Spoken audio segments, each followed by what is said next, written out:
Hello, my name is Robbie. I go by the pronouns he, him, and we are here to play the game Lacuna by Jared Sorenson, which is a game where the players take on the roles of mystery agents conducting various missions in a strange, surreal place called Blue City.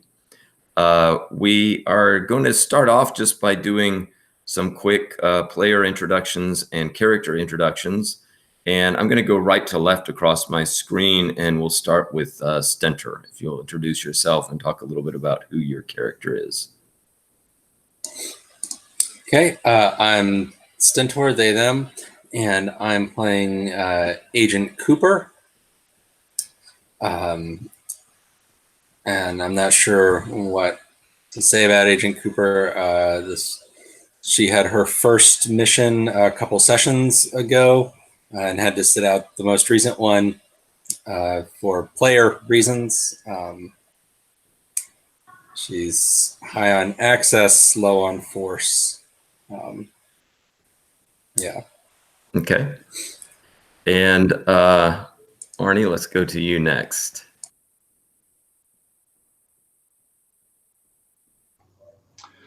I'm Arnie, he, him. I'm playing Agent Graves. He specializes in access. He has meditation, so maybe he has a little bit of a Zen quality about him. And this will be the first time that he has worked with either Agent Page or Cooper. Yeah, and I'll talk. We can talk more about that meditation ability, but yeah, meditation. Usually, when your heart rate is going up in Blue City, it's hard to get that heart rate to go down unless you kind of get yourself extracted out of Blue City and get some rest. But with the meditation technique, there is a possibility to actually use that to lower your heart rate. All right, and finally, a quick question in terms of heart rate? Mm-hmm. Should my heart rate reset to resting? Yes, for you, it would. Agent Page's heart rate should be, I think, where it is right now because it's kind of in the middle of the action. But yeah, Stentor, your heart rate would be back down. Okay. Thanks. And Adam, you want to introduce yourself? Sure. I'm Adam. Don't care what pronouns you use. I'm playing Agent Page, who is the most responsible, most stoic, most loyal agent in the entire administration. I'm really a paragon of virtue, I think, for everything the Control is standing for and everything that our agency is standing for. Okay. Yeah, so just to kind of bring everybody up to speed on what is going on. Agent Chandler and Agent Page, it started to dawn on them that Control and the Nasrudian Institute, which is kind of this institute that is sending mystery agents into Blue City, that they were not being completely honest or transparent in terms of some of the things that were going on. They had presented themselves, the way they try to present themselves is that they are benign and that they are kind of working to better society by having this way of dealing with criminal personalities, okay? But it turned out that the methods and techniques that they were using were not entirely stable, that they were starting to see that they were creating personality, well, kind of like multiple personalities through some of the techniques that it was using. So that instead of just meeting like one hostile personality in Blue City, you would suddenly find out that there seemed to be kind of multiple clones of a person in Blue City. Like there were like these multiple entities that they all kind of looked the same.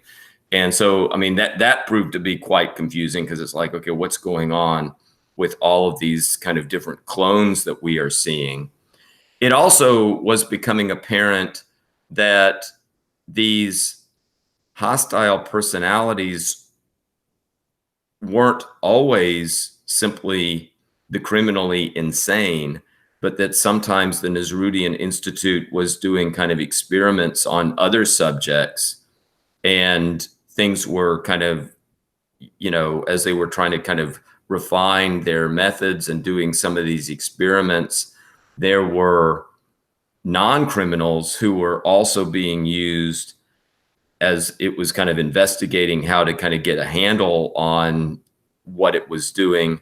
And those personalities were also replicating, and the control was starting to label some of those as hostile personalities that needed to be taken out. But if they were not really criminally insane to begin with, you know, what kind of harm and damage would that be doing to a test subject to then be kind of taking out parts of their personality? Okay. I think another idea was that initially, when it was just one hostile personality that would turn up in the city, there was a sense that sometimes that would essentially be lobotomizing somebody, and so that they were trying to maybe see, okay, could we be more kind of fine-tuned in our approach, and maybe we could separate out different aspects of the personality in a more refined way. But this was kind of creating a mess, because it was creating all these replicants, and it was requiring experimental subjects, and that was getting out of control as well. So the end result of this, oh, and I should also add that it was becoming apparent to Agents Page and Chandler that while all these experiments were going on, there were also personalities in Blue City that were starting to become self-aware and enlightened. Blue City is largely populated by just personalities who kind of walk around the city doing mundane, everyday tasks. They're driving buses, going to work, coming back from work, hanging out at the park. The typical personality in Blue City, though, seems to be somewhat like an automaton. They tend to just kind of do the same exact activities day after day after day after day. They don't really, if something new or unusual happens, they don't fully process it. They don't kind of fully remember things that may have been strange from one day, and then they kind of go to the next day and they don't really seem to have remembered, you know, any kind of out of the ordinary events. But Page and Chandler were beginning to realize that occasionally there seemed to be personalities in Blue City that were not behaving as simply robots or automatons anymore, but seemed to actually be becoming aware of themselves, and you know, they started behaving in more, I guess you would consider it to be more unusual, sometimes erratic, but also kind of often more kind of intelligent and kind of willful ways than what would normally be expected. Okay, so that's another thing that seems to be happening. And that kind of takes us up to where Agent Page is now. Agent Page and Chandler have joined up with a group called the Mystery Insurgency Alliance, or MIA for short. And MIA is a group of people who used to be mystery agents. They used to be working for the Nasrudian Institute, but they have now rebelled and are working outside the Institute and doing their own missions in Blue City. But their own missions are really aimed at opposing or waging some type of war against the Nasrudian Institute and control. And MIA has its own kind of operation set up so that it can put its own people on the slab and send them into Blue City. Okay. So that's where Agent Page is right now. And Agent Page is currently trying to locate somebody named Tomal Lamont, who is, and I can put up a link showing you Tomal. Tomal Lamont is a personality who seems to be one of these people in Blue City who has become awakened. And put that in the chat. And Arnie, I can email this to you real quick, I think.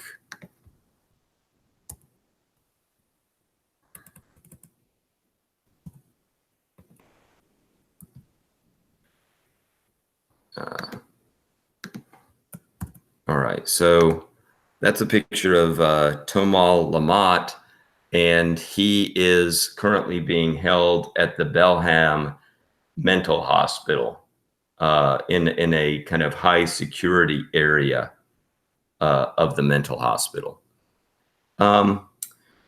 So, and he's about to enter, he's in the hospital already. He's about to enter into the high security area. I guess what I need to figure out right now then is, Stentor and Arnie, what am I going to do with your agents? And I had a couple of ideas. I could either have your agents working for Control, and Control might be aware that members of MIA are trying to infiltrate this hospital, and so Control might be sending you there to see what's up with that. And if they find agent or agents working for MIA, to put up some type of opposition to that, or to at least notify Control of what's going on. So I could do that, which would then create, I think, a dramatic situation potentially with Agent Page. Or I could have your agents being part of the rebel MIA group, in which case, I would be inserting you and you would be working on the same side as Agent Page. So do you have a sense of which route you would want to go? So I feel like, just based on what happened in the other session I was in, I feel like I don't feel like Agent Cooper would have turned her back on Control just yet. I think she's a little confused. She's more confused than suspicious, I would say, about what Control is up to. So I could totally see her getting sent on another mission working for Control still. Okay. But I'm also open to going the other way if Arnie feels strongly about that, so that we're not totally dividing up what we're doing. That makes sense to me, and it will also kind of work out where now I've since, let's see, so then I could be like your new partner. Yeah, so back in on a new mission. Yeah, so we'll have Agent Graves and Cooper then are working for Control. Sorry, Adam. Oh, that's great. It makes sense from the narrative standpoint. I'm also I'm totally okay with you guys killing the crap out of my character. I'm not upset by it. Whatever's interesting. No. Okay, so why don't we do this then? Control calls in agents Cooper and Graves. I think Agent Cooper, when we last saw you, I think the idea was, Stentor, when we got to the end of your session, you had pulled up with Agent Chandler and Paige to a lake, and you were with what seemed to be a pizza delivery guy, but the pizza delivery guy was also kind of being used as a kind of courier to give missions to mystery agents within Blue City. And there was a kind of message that he was, and it was a picture that he was going to pass on to an agent there. And what we could say is that you were becoming aware that agents Paige and Chandler were becoming kind of increasingly cynical and rebellious, and so that you got kind of extracted out of Blue City shortly after then, and kind of came back to Control. Your heart rate had gone up, so as was kind of typical protocol, they pulled you back in, checked your vitals, gave you some rest, and allowed you to kind of get back into your resting heart rate and kind of set up to do another mission. And so Agent Cooper, you get called into Control, and Agent Graves, you get called into Control. And this is not in Blue City. You are in the real world, but Control kind of calls you in and says, Agent Cooper, Agent Graves, I have a important mission that I need to send you on. Agent Cooper, you are aware that Agents Paige and Chandler had been behaving in a rather erratic and, quite frankly, dangerous manner.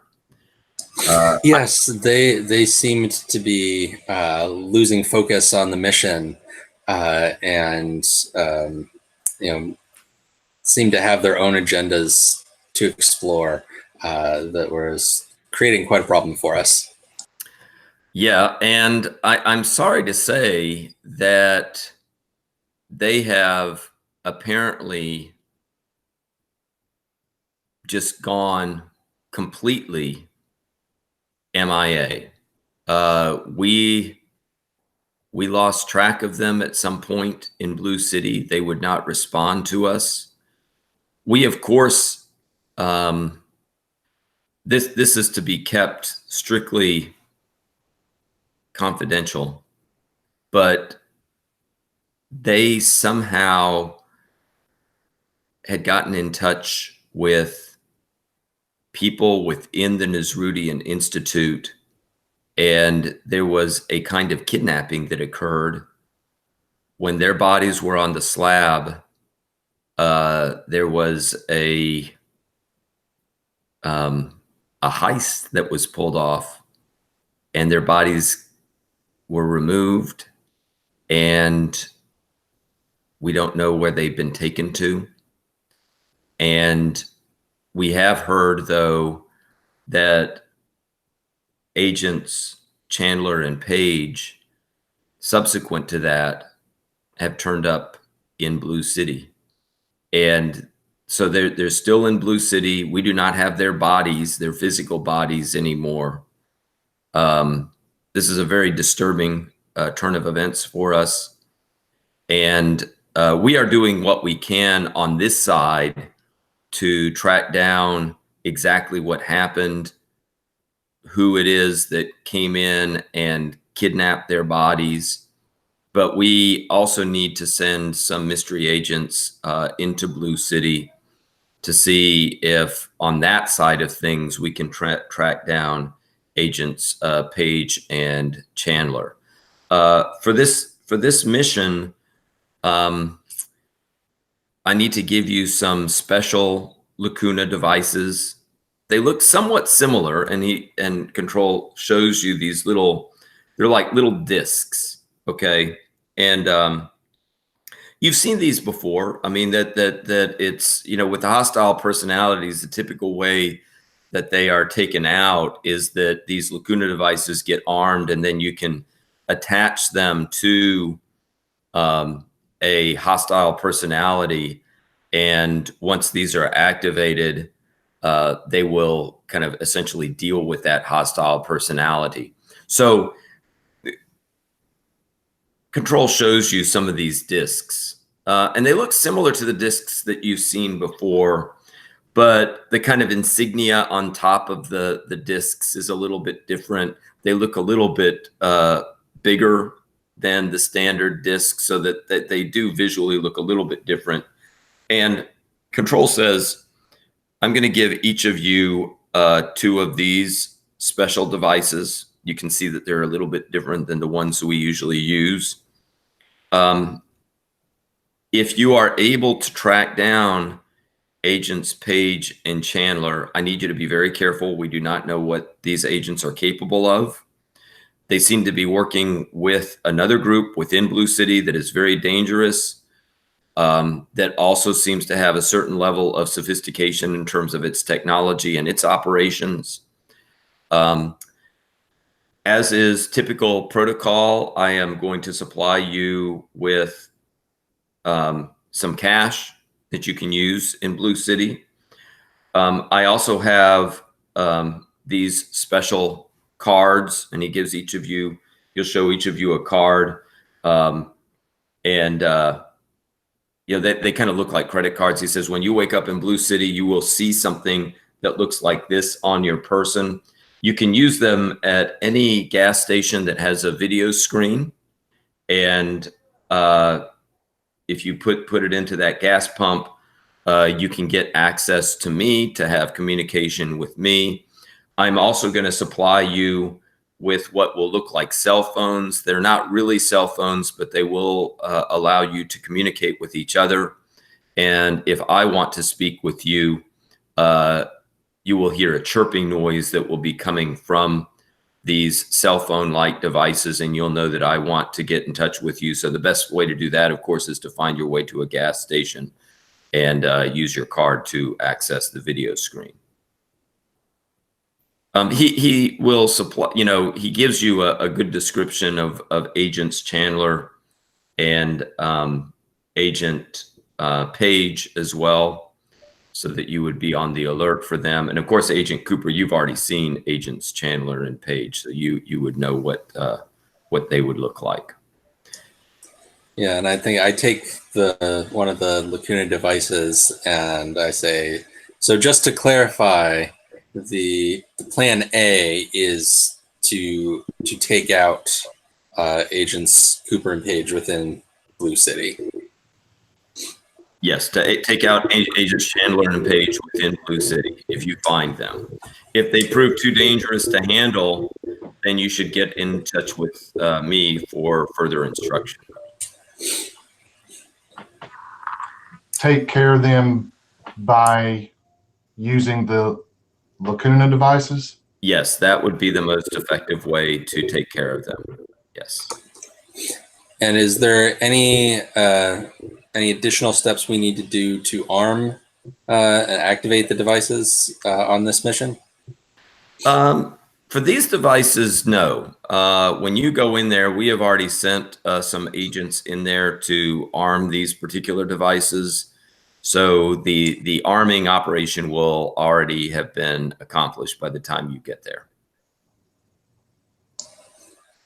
Yeah, and I think I whispered to Agent Graves that makes this a lot simpler than the last mission. Oh yeah, you told me about that one. I should also just let you know that the safest way to get extracted from Blue City is to find an electrical transformer box. They will look like these boxes that you pass by on the road sometimes, these big boxes. You can tell that they are there for the electrical power grid system in the area. If you will open up one of those boxes, you will find a mandala looking disc in there. And if you will push that disk, that is the safest way to get extracted. I should warn you, however, that there have been efforts to dismantle some of these triggers for extraction. This rebel group that has gotten loose into Blue City has kind of caught on to the fact that this is one of the ways that we've been using to extract people. And so you may sometimes come across a transformer box and either find that the disk has been removed or find that the disk is non-operational. If that happens, my advice would be either get in touch with control or try to find another transformer box to see whether it can extract you. So are there any questions?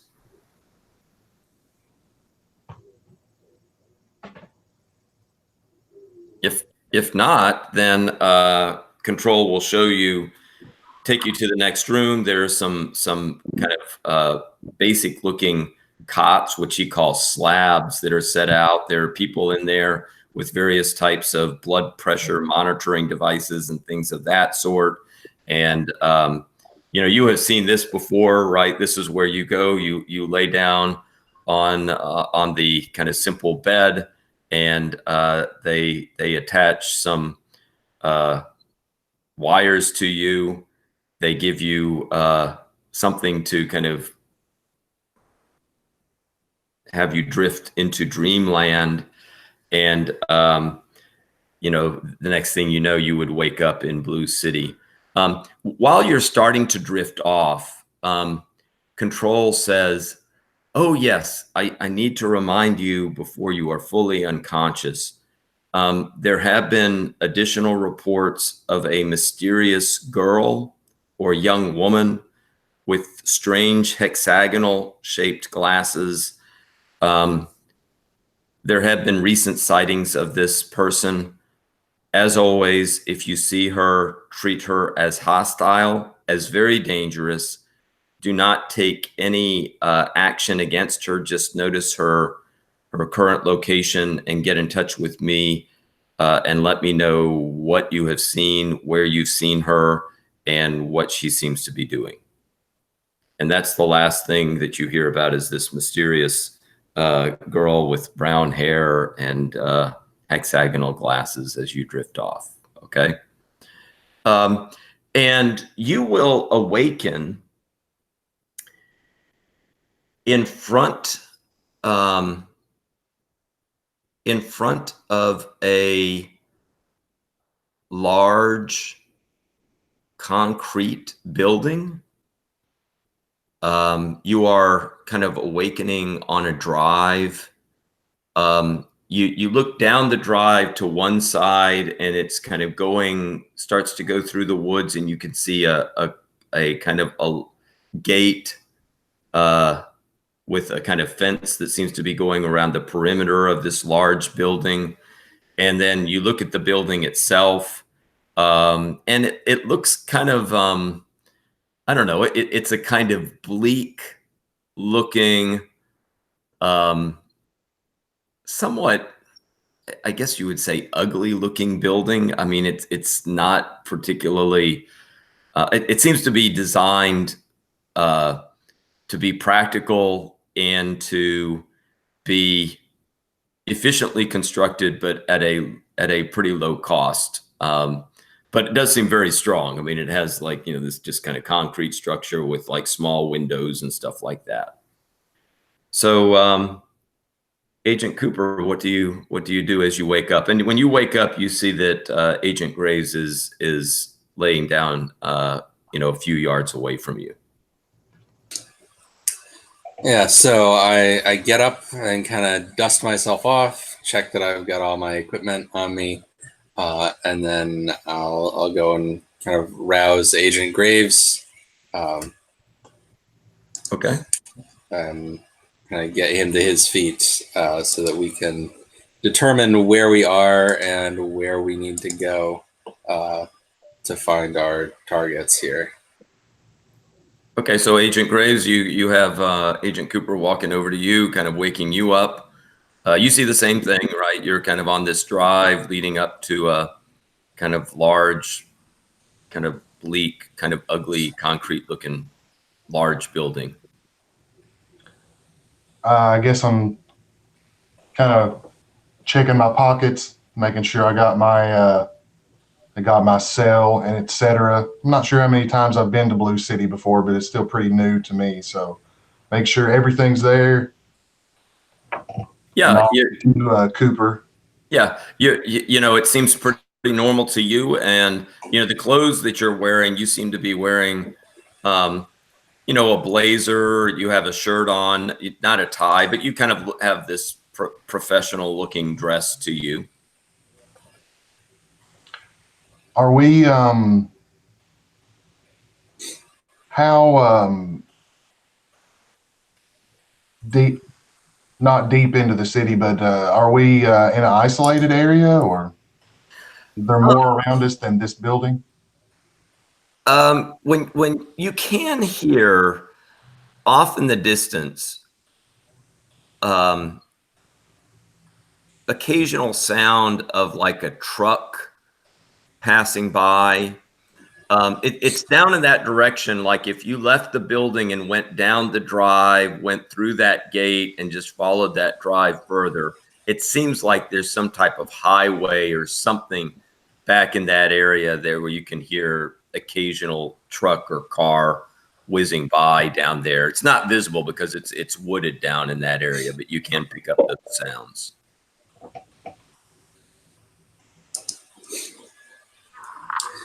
And do we have a map of any sort on us? You don't have a map. You know, I would say that you know, Control would have told you that he's, you know, he has a sense of where. I mean, there have been reports of Agent Chandler and Agent Page in Blue City, and he's using some of that intelligence to try to kind of put you into an area that would be in some type of proximity to where he expects that they would be. Okay. So I'm going to suggest that we go around the front of this building and see what's going on here.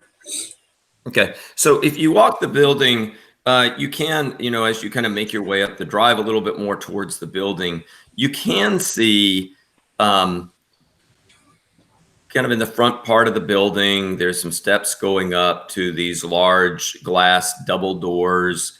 And inside there, you can see that it's lit up, and it looks like it's some type of lobby reception area, you know, that's set up there at the beginning of the building. Yeah, are there any people moving around? Yeah, you could see that there does seem to be somebody in that area. Yeah, and I'm assuming if there's a sign, I can't read it. No, you can't. Yeah, Arnie, that's one of the things about Blue City is that you can see signs around, and you can see a sign that has like arrows pointing different areas, but yeah, the language you can't really make out. Okay.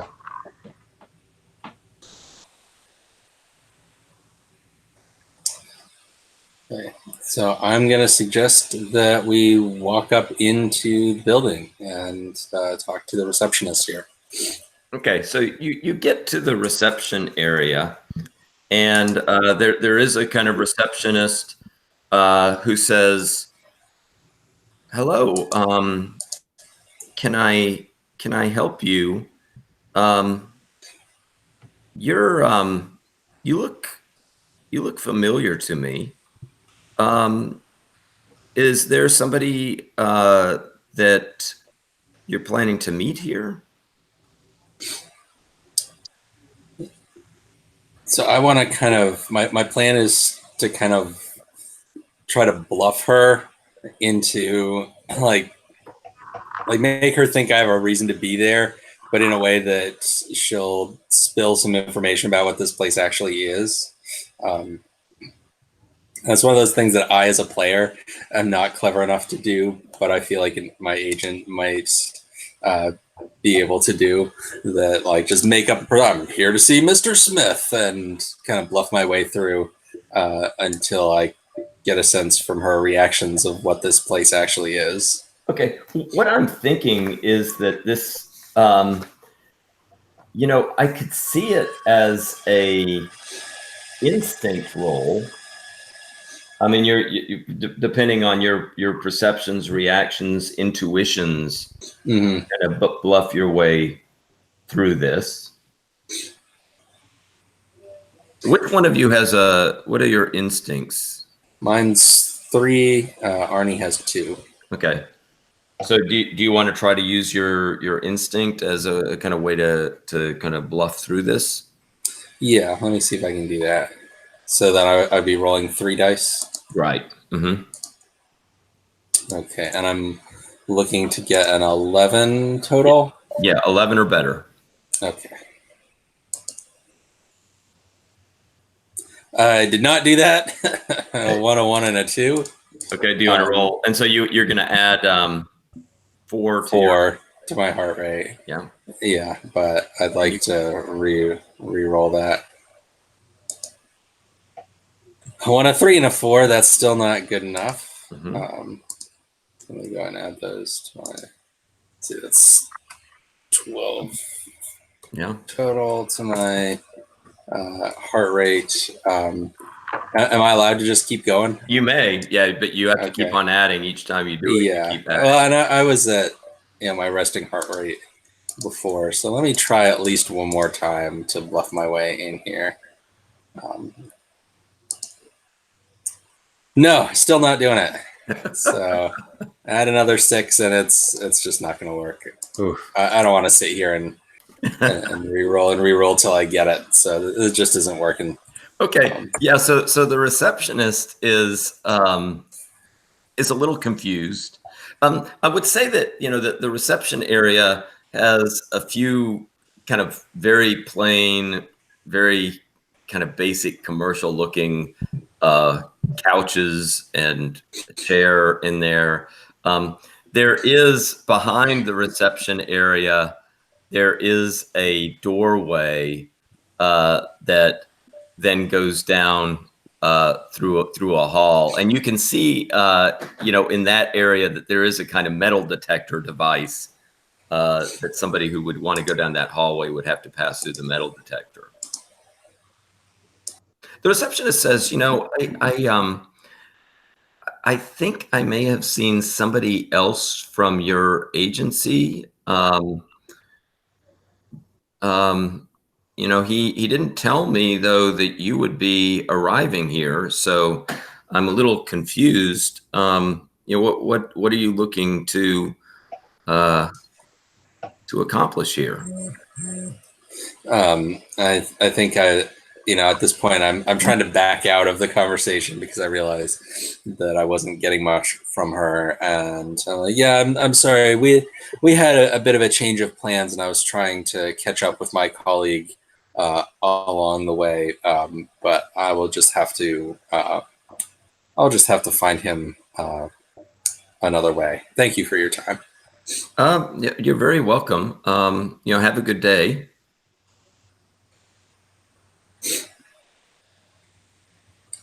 And I think I'd pull Agent Graves over to the side to kind of confer about our strategy. Okay. Because we still don't quite know what this place even is. That we Right. Agent Page, let's go to you right now. So you are getting ready to, I believe you were you waiting for Agent Chandler? I think we were heading down to the high security area to meet up. Okay. Because I had made my way sort of doing the rounds, pretending to be an inspector, and then he had burst through the back door. Okay. Had you all met up yet? I don't think so. Okay. Because if you haven't met up yet, then I think that the way to deal with this would be you get some communication from Agent Chandler that he has run into somebody who he suspects is somebody from control. It's not a personality, and that he's going to have to deal with that person. And he says you should be on your alert because, as we suspected, control and the Nasrudian Institute may have plants or other agents who are on the premises, and that may interfere with your ability to extract Tomal Lamont from the property. Yeah. So I guess I like read the text that he sent me essentially, and just look down and go, oh, bloody hell, because it was never going to be that simple. Well, that's fine. Everything's fine. I put away the phone. It'll be fine. I'll just talk to the palindromed name man myself.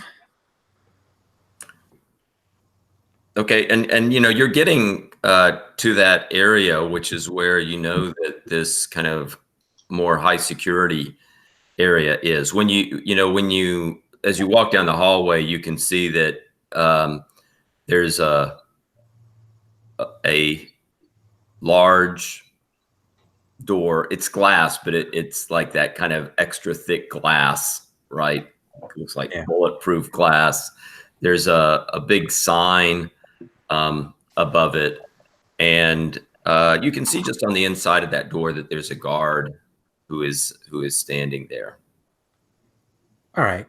Yeah, I just sort of like walk up, and I sort of like, as we sort of see me go from like my relatively emotional state to my face basically just goes like dead almost.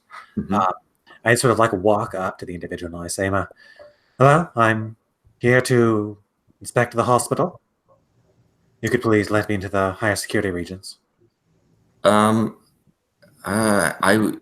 guard says, I wasn't aware that there was an inspection underway. It's a surprise inspection. Oh, it's a surprise inspection. And what's the purpose of the inspection? Just to ensure that you are meeting all the various regulations that you owe to our government. You're treating the prisoners with dignity. Okay. Sure they're getting their 3 hots and a cot and whatnot. Okay. Do you have any identification on you? Yeah, I'll go ahead and invoke my what is it? Documents. Your documents. So so you have these kind of documents that are forged, but they have that official look to them. And he says, please step inside here. Let me just call my supervisor, if you don't mind. If you'll just step in, stand aside. And then he kind of goes off to a kind of intercom system and is proceeding to make contact with somebody through the intercom system, saying, hi, this is Officer Charlie, and I have somebody here who seems to be wanting to do some type of an inspection. Sure. And I just sit patiently. Okay. Stand patiently. And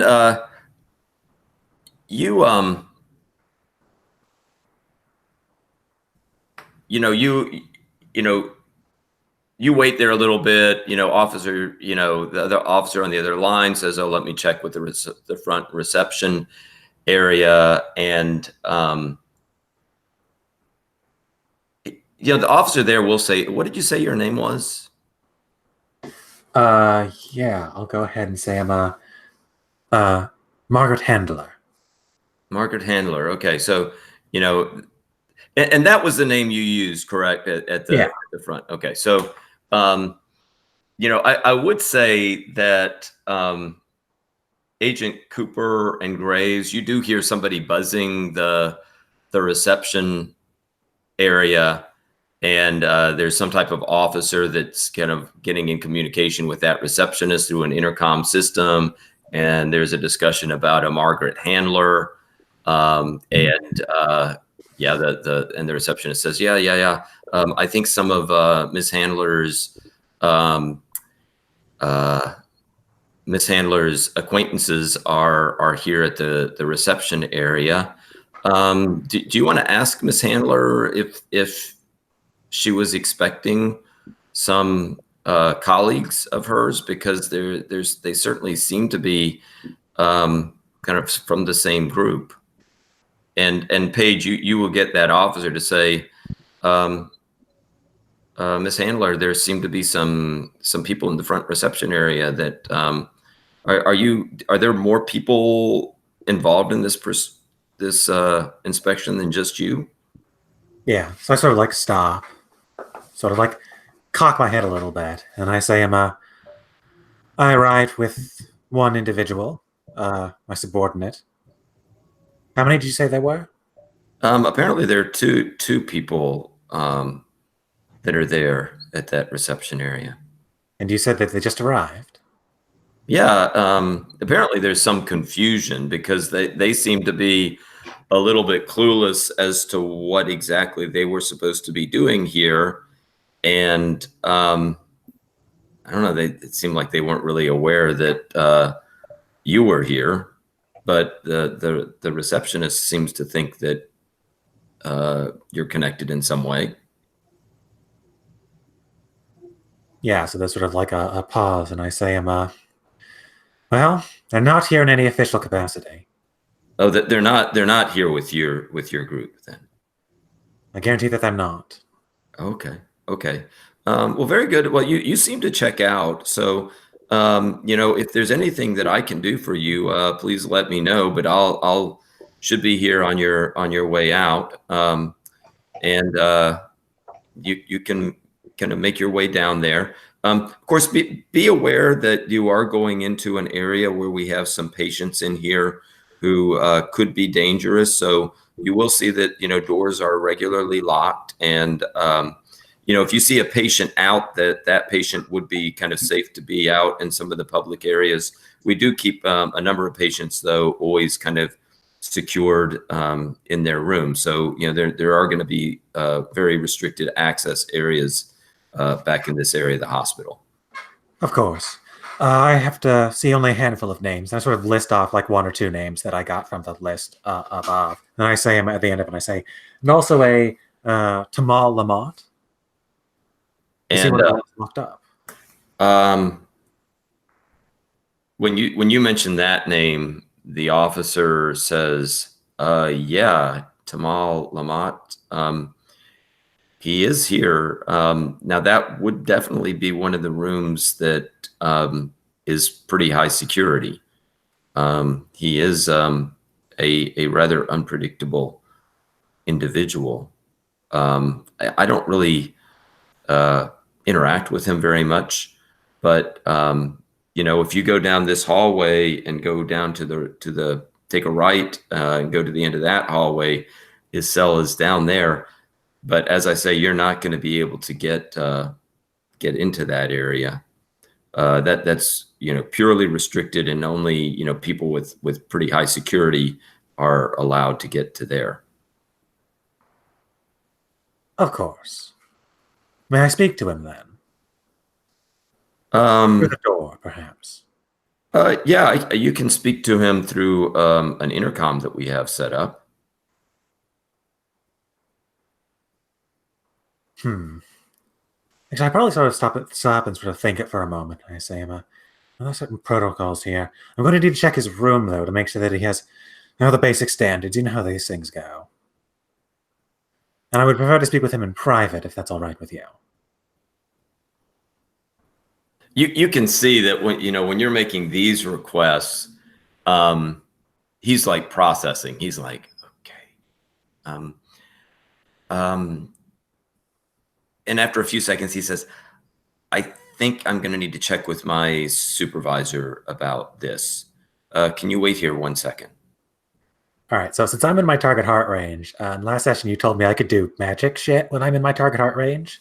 Well, according to the rules, when you're in your target heart range, you can, take on an action and roll it. And so, yeah, you're in your target heart range. You have great kind of leeway to do things, and you can certainly exercise your creativity. Yeah. So I'll just sort of say, I'll tell the individual, say, you don't need his authority. You have the authority to check this out. And maybe I I sort of like reach out my hand to like touch him, and then we see some sort of like weird physiological change with him, right? Like maybe he like suddenly like goes stiff a bit, or like his eyes go wide, his pupils contract into like little points. Okay, I'm gonna try and fucking magic him. okay, so you're trying to exercise some type of magical control over this. Yeah, with my communication. Okay. I'm gonna try and magically talk him. Okay.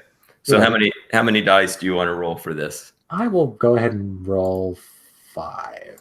I'll go ahead and just roll my normal compliment. That's probably dumb. I'm going to do it anyways. All right, 17.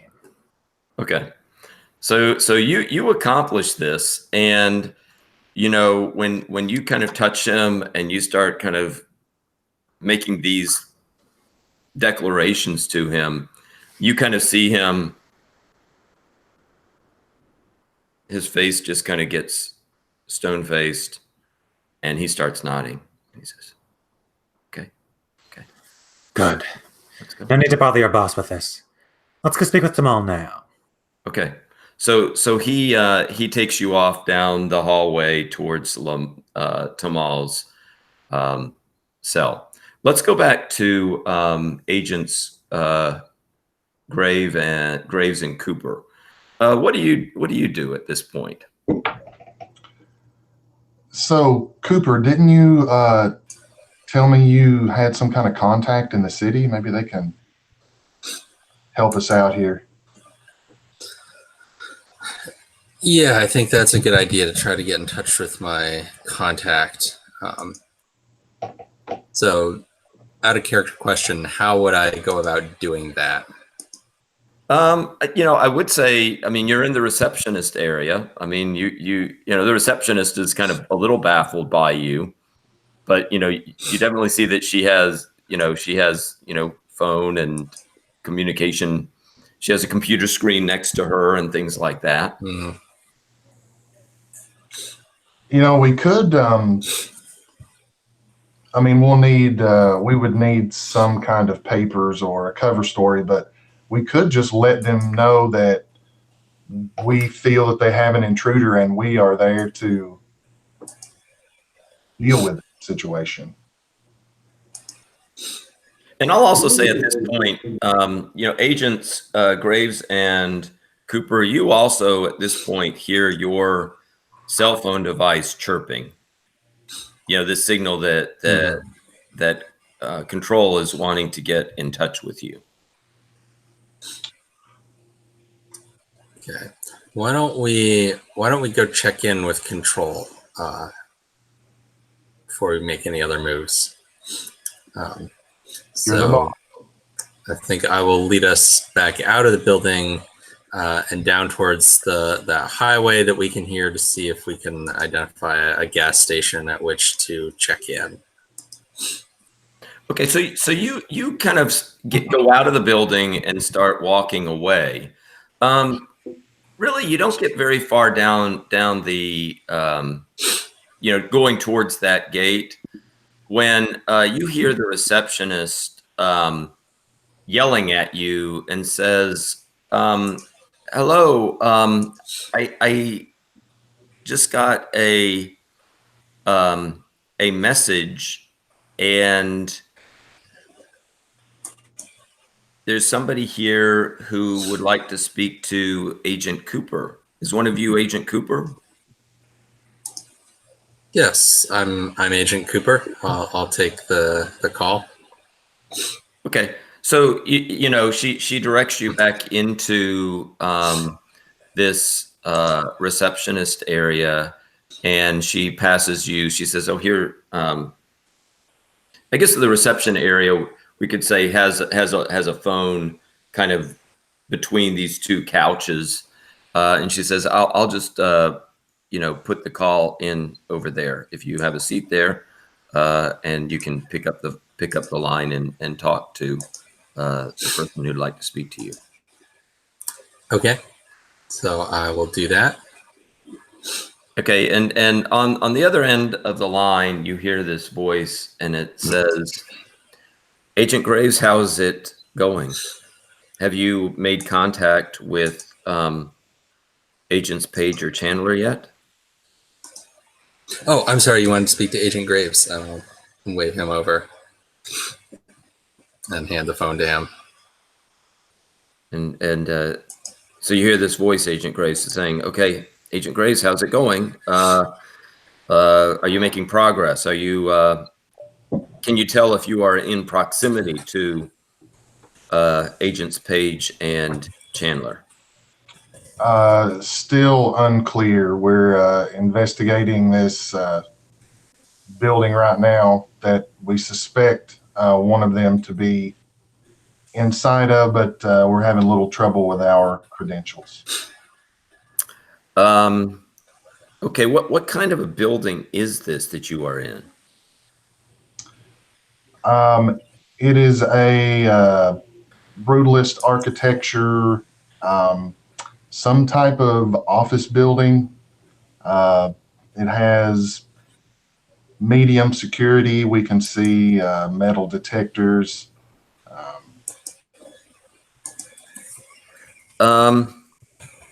Is what does the surrounding area of this building look like? Is it on?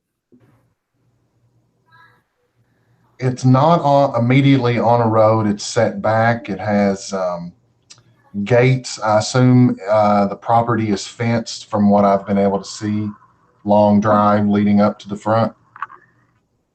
Okay, I think I know where you are. I believe you are at Belham Mental Hospital. That is very close to where we were trying to insert you, and it's in this area that we were getting intelligence that Chandler and Page might be heading. You say that you're having a problem with credentialing. Yeah, we haven't been able to gain. We haven't been able to get ourselves past the lobby yet. Okay. The voice on the other side says, "Okay,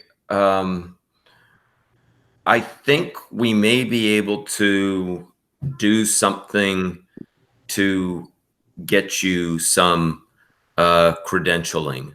Do you have access to a computer?"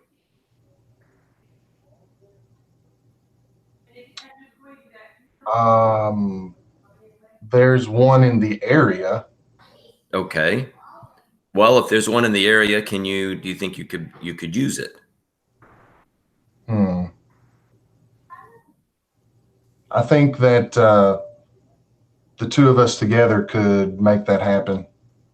Okay. Because if you can get access to that computer, I think we could get you printed up some official papers, and that should probably give you some access to kind of get you into this facility past any kind of guards or anything that would be preventing access to this area.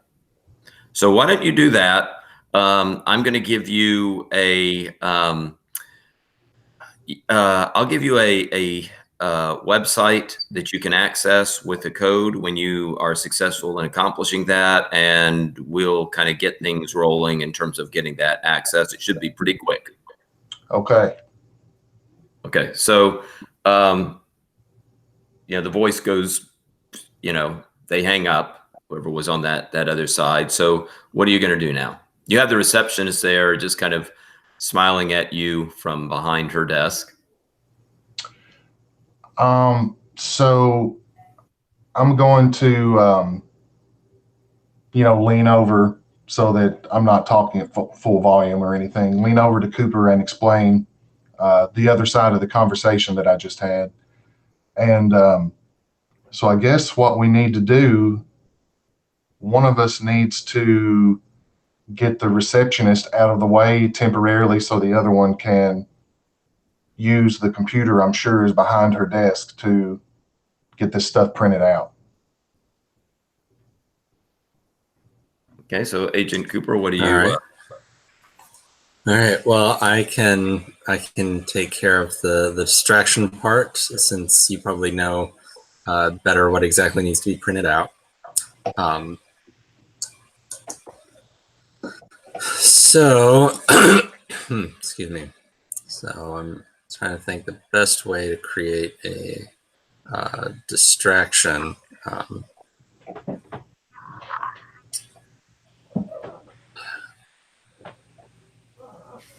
Well, she had been asking about, like, that we reminded her of somebody earlier. So I think I'm just gonna go and try to ask more questions about that and kind of probe her and hopefully keep her occupied with these questions.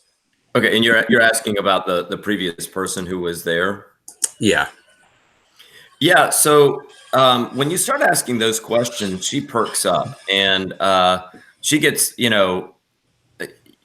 one thing that you find out about these personalities, like the straight personalities, they're all about their job, right? And you kind of get them working in an area that has to do with their wheelhouse of their job, and they are just like off to the races. So, she will kind of explain like who this person was, what they look like, all of the kind of communication that the two of them had, and how certain documents were shown, and that it was a little unusual, but that they went through the process to kind of work all this out. Okay, so you definitely have her kind of going and working, and Agent Grace, this will definitely give you an opportunity to slip behind the desk and to start using the computer. And I think what I'd like for this is for this to be an access role. And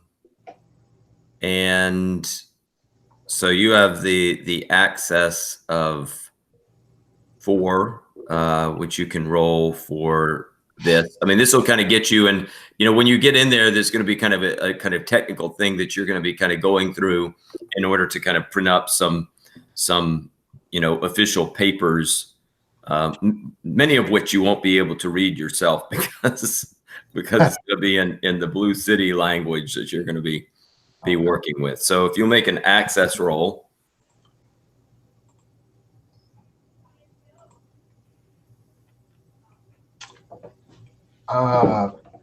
You roll 4 dice. 12. Okay, so 12 accomplishes this. You're able to kind of start, getting into what you assume would be the kind of necessary papers. Occasionally, you get like little instructions that are in a language that you understand, that seem to be coming from Control or the Nasrudian Institute, that are kind of able to lead you through this. But you kind of are able to kind of get some of these documents together and hit a print and get these produced. And so once you have the documents printed out, what do? You see that Agent Cooper and the receptionist are, in this animated conversation about, this other person who had been through.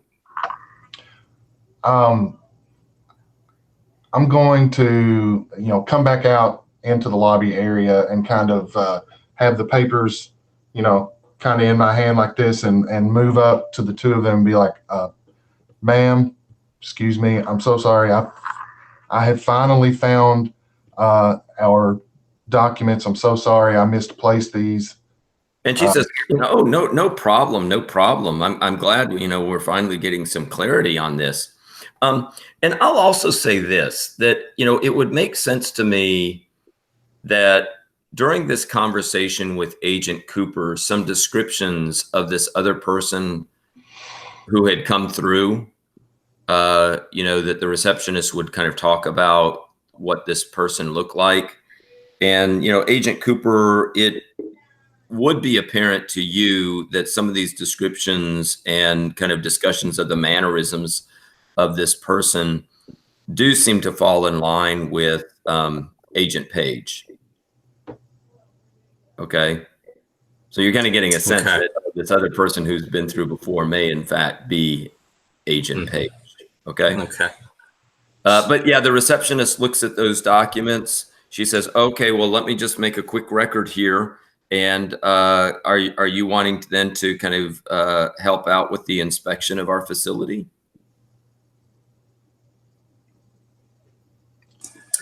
Yeah, I think that would be appropriate here. If you could lead the way for us. Okay. Yeah, certainly. And she'll kind of lead you to this door behind the desk. She buzzes the door, says, "Oh, Officer O'Connell, there is some more inspectors here." And the door opens. There's an officer there. She points to the papers that you have. She says, "I've already kind of checked this all out, checked it in. That they're part of the inspection team." And Officer O'Connell is like, "Oh, certainly, certainly," and kind of has you go in through that locked door, the metal detector. You can give your cell phone devices and things like that to Officer O'Connell. You are not carrying weapons, and you would not be allowed to be carrying weapons into the facility. Okay.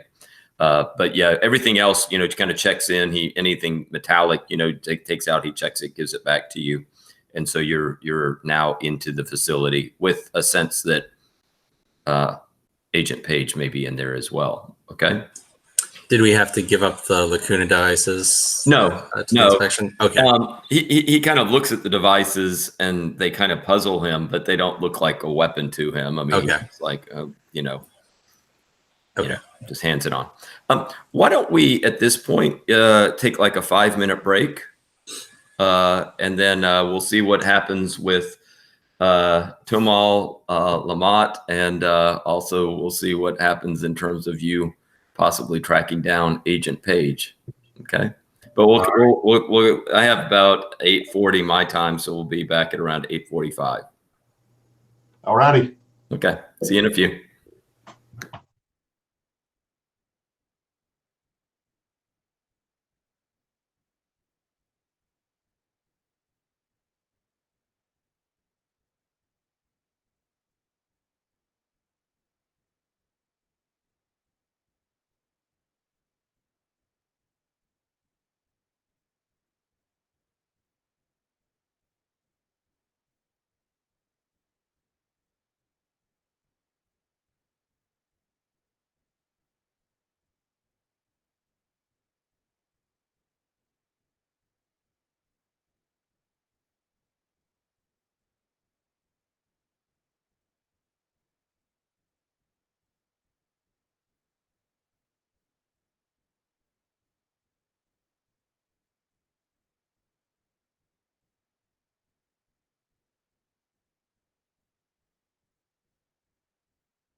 interesting position to be in for the last session.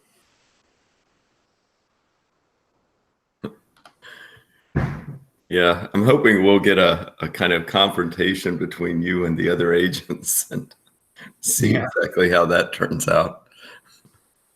Well, I'm in the middle of a section of the building with only one exit, so. You do have a security guard. I don't know like what help he'll be, but at least he seems to be effectively compliant to what you want him to do.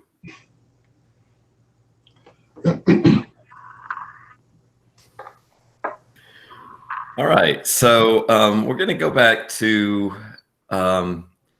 Agent Page, and the security guard is kind of leading you down this hallway, and you get to the kind of end of the hallway, and there is a steel door with a small, looks like very thick glass window on it, and the security guard says, "Well, this is where his room is." Yeah. I sort of like stare at it for sort of a moment, sort of like eyeing it, and I say, if you'd please open it up.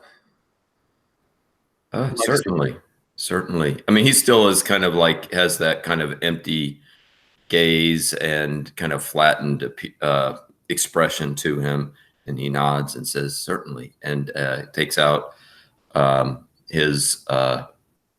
has kind of an electric card that he can slide into a device on the door. And he does that. You hear a snap, and he says, "It's open now." All right. I sort of like nod and go, "Thank you. Now, if you could please go back to where you were, stand guard, keep anybody from entering here." Okay. I just want to make sure you're okay. If anything happens where you need my help, please let me know. Of course. Thank you very much. Certainly. And then he goes and walks off. Yeah. So then I sort of like walk over. I sort of like hesitate at the door for a couple of moments. And then I sort of reach out and open it up. And observe what lies therein. Okay, so there's it's a simple room. It has a cot, a small table and chair. There are some, paperback books laying there. There's a kind of speaker next to the door. And yeah, otherwise it's a pretty basic, simple room. And you do see sitting on the cot, looking at you, somebody who looks similar to that mugshot. He's not wearing the same outfit that he did in the mugshot, where he had that kind of like shirt that had another picture of him with the mugshot, but it does seem to be pretty much the same person. He's thin, has dark brown hair. He probably looks a little cleaner shaven than he did in the mugshot. But he stands up and says, "Who are you?" That's a very good question, Tamal. How big is the room? Is it like a tiny little space you can barely stand in, or? I would say not that tiny. I mean, it's not a closet. I mean, it's we might say like a 10 by 10 room. All right. So I just sort of like ask him, may I step inside, please? Well, certainly. I don't know that I have much reason to, it's not exactly my room. Well, it is my room, but you're a visitor. I mean, great. I don't get visitors. It's a shame. And I like push the door open basically as wide as it will possibly go, so it doesn't like accidentally shut on me. I don't want to be stuck in here. I sort of like take a couple of steps inside, and I say, I'm going to be honest, Tamal, I don't know a whole lot about you, but I've heard that you're special, in a way. Well, yeah, I guess you could say I'm special. I'm not the only special one, though. What I do you think, yeah, but there aren't that many of us, and I suppose the fact that I am, if I weren't special, I probably wouldn't be in this room. And I sort of look around at. No, I suppose not. Have you always been special like this, Tamal? Or was it a recent thing? Um, are you're talking about the fact that I know that I'm in a kind of dream state, or at least I'm occupying the dreams of other people who are making encroachments on this world. Yeah, and I sort of like stop, sort of give him like a, ah. And then I go, well, you seem to be very well informed then. Well, I'm putting it together, or I should say, we're putting it together. Did the girl send you? Yeah, I sort of like stop and think about it, and I say, not directly. Not that I know of, at least. But you know about the girl. I do. I have reason to believe that she saved us, or at least intervened on our behalf. And I sort of like look behind me and realize that Chandler's not there. Sort of frown a little bit. And I say, do you know who she is? Well, she's hard to explain, but she is somebody who seems to have broken through. She's helped us. She's helped those of us in Blue City who have become awakened, are assisted by her, and she's helping us. May I ask what she does for you? Well, she's I think it'll be easier to explain if you can get me out of here. But there are other of us who are special, and we are, with the help of the girl, we're learning more about those from the outside who are coming to Blue City.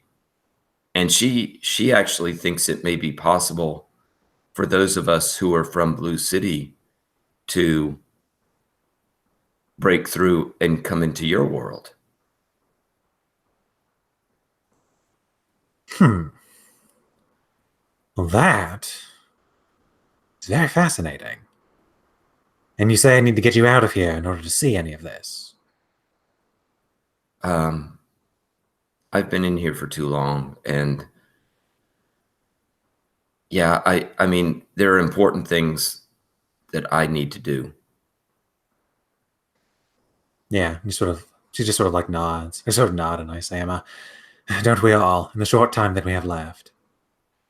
Well then, I've already broken a handful of laws, might as well break a few more. I sort of like step outside, and I sort of like look down the hallway, sort of see if there's anybody coming. Did you take care of the guard? I heard him out there. He's become more compliant. That's amazing. Those who transgress in one direction have certain powers in this world. Perhaps it's the same in the other direction as well. Yeah, out.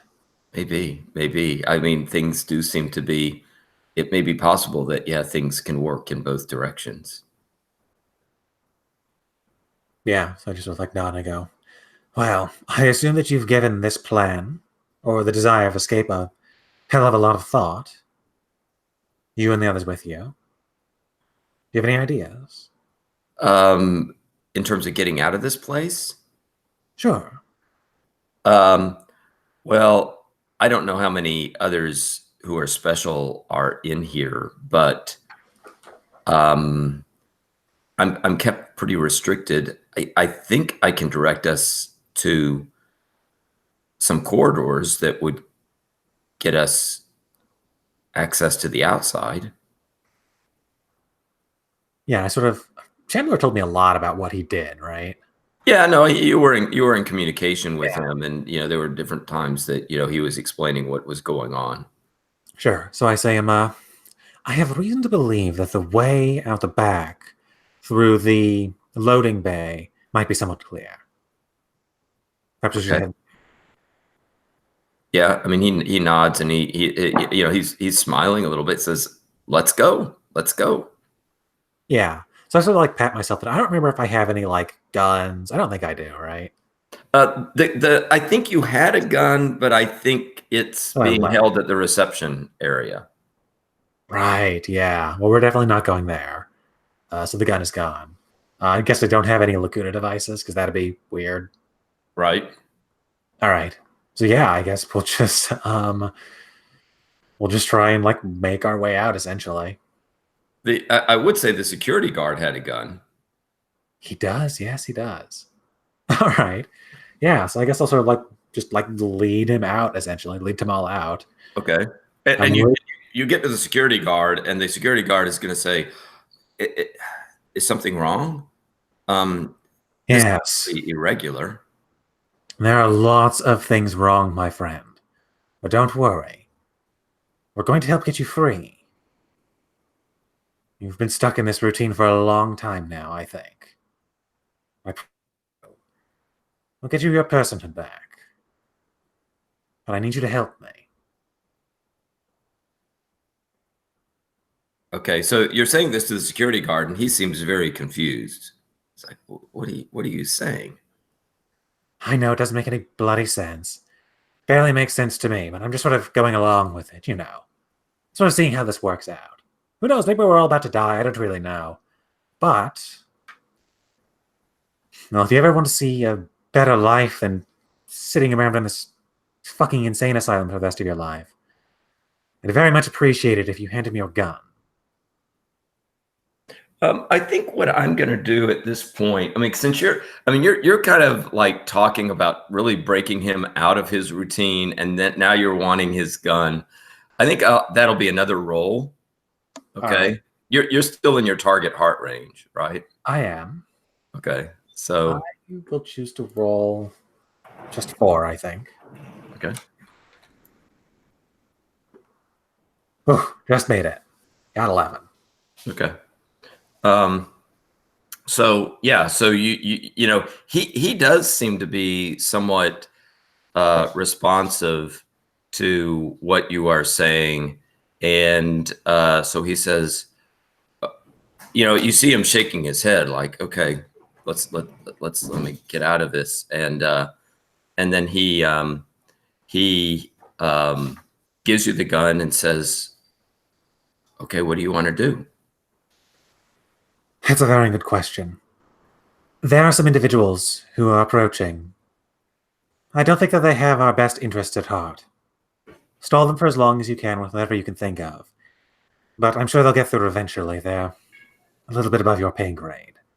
But once all of this is blown over, I think there will be a day soon when something changes.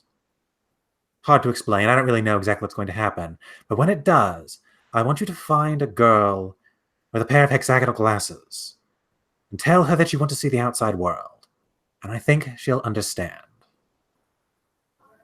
Beyond that, I can't help you anymore. He seems, he's kind of intrigued by what you're saying, but it's like, hexagonal glasses, okay. It's very important that you remember. You must remember. Okay. I will do my best. I will do my best.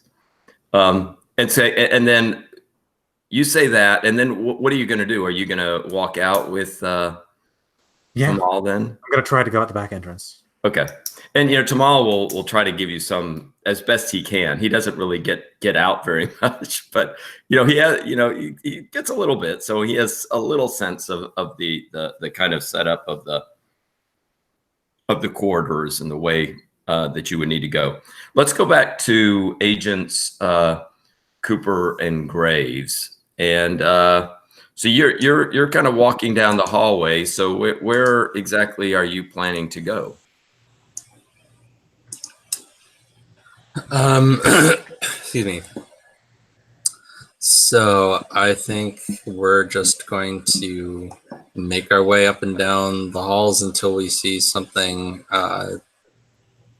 something out of the ordinary, unless Agent Graves has other ideas about how to approach this. How about we tell so the receptionist is now under the impression, or the guards too, are under the impression that we are a co-worker of Paige, Right. Margaret Handler. Mm-hmm. So let's tell them that we want to meet up with her. Where is she? Take us to her, etc. Okay. What do you think about that? Sure. I mean, the guard that kind of let you in can kind of point you down and says, okay, well, Handler, she was clearly going to try to do a thorough inspection, and she headed down in that area. When you're walking through the facility, it's a mental hospital, and you start off in a rather kind of low security area.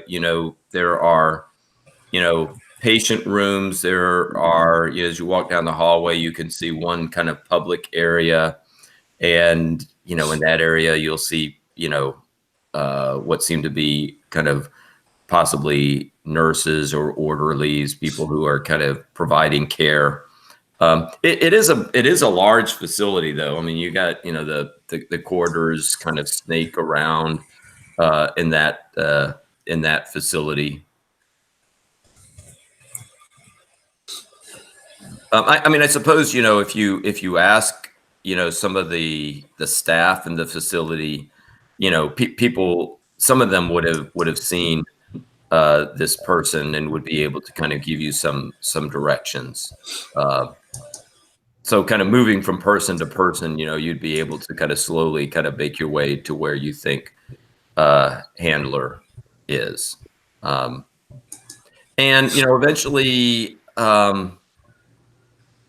well, let's say this, as you're kind of working your way through trying to kind of figure out where Agent Page might be, you get another buzzing on your cell phone device, indicating that Control would like to be in touch with you again.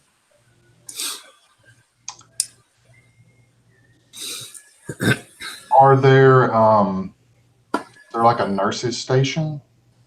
Sure. Yeah. You've occasionally will pass a place where there's a nurse's station or some type of desk where, somebody would, have, a computer or a laptop and, other things there.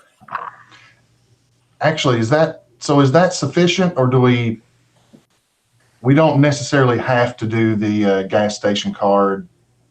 Well, what Control informed you was that you should have the gas station card, but obviously Control has gotten in touch with you through a telephone, right? Yeah. So, right, there seem to be other kind of ways that Control would have of getting in touch with you. Okay. How do we let them know where we are, I guess, is the question. I think what I would allow is since you're not going through the typical gas station video channel, I would allow an access role, right? I mean, the access is really, it's used to requisition material and information from Control. So it kind of would make sense that, using with the gas station, you don't need to make a roll or anything like that. I mean, that's just kind of set up. But with some other device like a computer or something like that, you would be able to use an access role to try to get into some type of communication. Okay. Well, it looks like we both have 4 for access. Hmm. Cooper, you've got logistics. Well, I don't know if that would work, but I don't know who wants to make a roll on that. I can do it, and we'll see if I can redeem my poor showing earlier at Okay. rolls. So, all right, so I'll roll 4.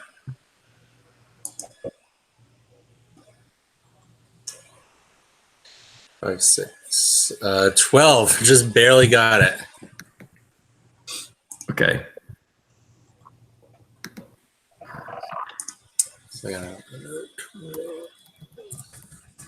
Okay. So you make that roll, which means you're doing this at the computer station. You know, I would say that those papers that you have seem to be pretty effective. You show them to somebody there, and they say, "Oh, yeah, you're with the inspection," and so the video screen comes up, and the person, it's control. Control is there on the screen and says, "How are things going? Were you able to get access to the facility? Did the papers come through for you?" Yes, we got the papers. We've got access now. We're in the facility, and starting to look around and try to track down our target here. Okay, I'm a little bit nervous, but you think that Agent Page is there? I believe so. Yes. Okay. I'm sorry that I didn't inform you more about this girl with the hexagonal glasses. Are there any sightings of her? I haven't seen her. Graves, have you seen this girl with the hexagonal glasses at all? I haven't. No. Yeah, we haven't had any sightings of her. Okay. There have been reports that she has become a presence, and again, if you happen to see her, you should treat her as hostile, and she I is think making us. right there. Excuse me. She's on the screen. She's on the screen. She's on this screen. I don't. She's on your screen or my screen? My screen. Okay. Yeah. Agent Cooper, is everything okay there? Yeah, I think that Agent Graves is just having a little adjustment difficulty being on his first mission here, but we've got it all under control. Okay. But yeah, we are concerned about the girl with the hexagonal glasses. She seems to be somebody who is seeking to somehow move entities and things from Blue City into our world. Okay, we'll keep an eye out for her. Okay, but if Agent Page is there, I would say that's probably your primary objective. I should inform you that what is coming through to us right now is that there is a patient there named Tomal Lamont who may be the target of Agent Page and Agent Chandler's activity there. Tomal Lamont is another person who, if you see, I would treat him as very hostile and not to be trusted. He's a very devious person. He's been put into a high security area of the mental hospital, and he's there for a reason. Okay, well, thank you for the tip. We will keep an eye out for him as well. Okay, I'm glad that the papers came through for you, but I think you should get a move on it. All right, will do. Okay, and the screen, drops at that point. All right. So high All security right. area. We need Yeah. to- So, I'm sorry. I was going to say, how do we figure out where that is, and how fast can we get there? Yeah. I think we just need to keep searching and keep asking kind of the same way that we've been doing and see if we can narrow stuff down here. Should we start saying maybe to maybe get some little more aggressive help? Start saying something like the coworker that we're looking for is known to overstep her authority, and we want to make sure that she doesn't cause any red flags for the facility. Along those lines. Yeah, we could try that and see if that gets us any better information. Like, if you don't help us, we can't help you. Right. Okay, and who would you be looking to say this to? Are you looking for just a hospital nurse, or is it a security guard, or a doctor? I would say security. What do you think? You think security or a doctor would be a better target? Actually, I think the doctor might know more about the patients that they have here. So I think it's worth talking to them. Okay, so yeah, you would find, if you want to be directed to a doctor, you would find a doctor. We'll call her Doctor Dr. Slocum, that you're able to find on one of these wards, and she looks at you with a smile and says, she sees your papers, and she says, "How is the inspection going?" It's going well so far. Yeah. Yeah, I saw, I think one of the other members of your party a little while ago. She kind of came through here, kind of doing a quick check. Yeah. What area did she go towards?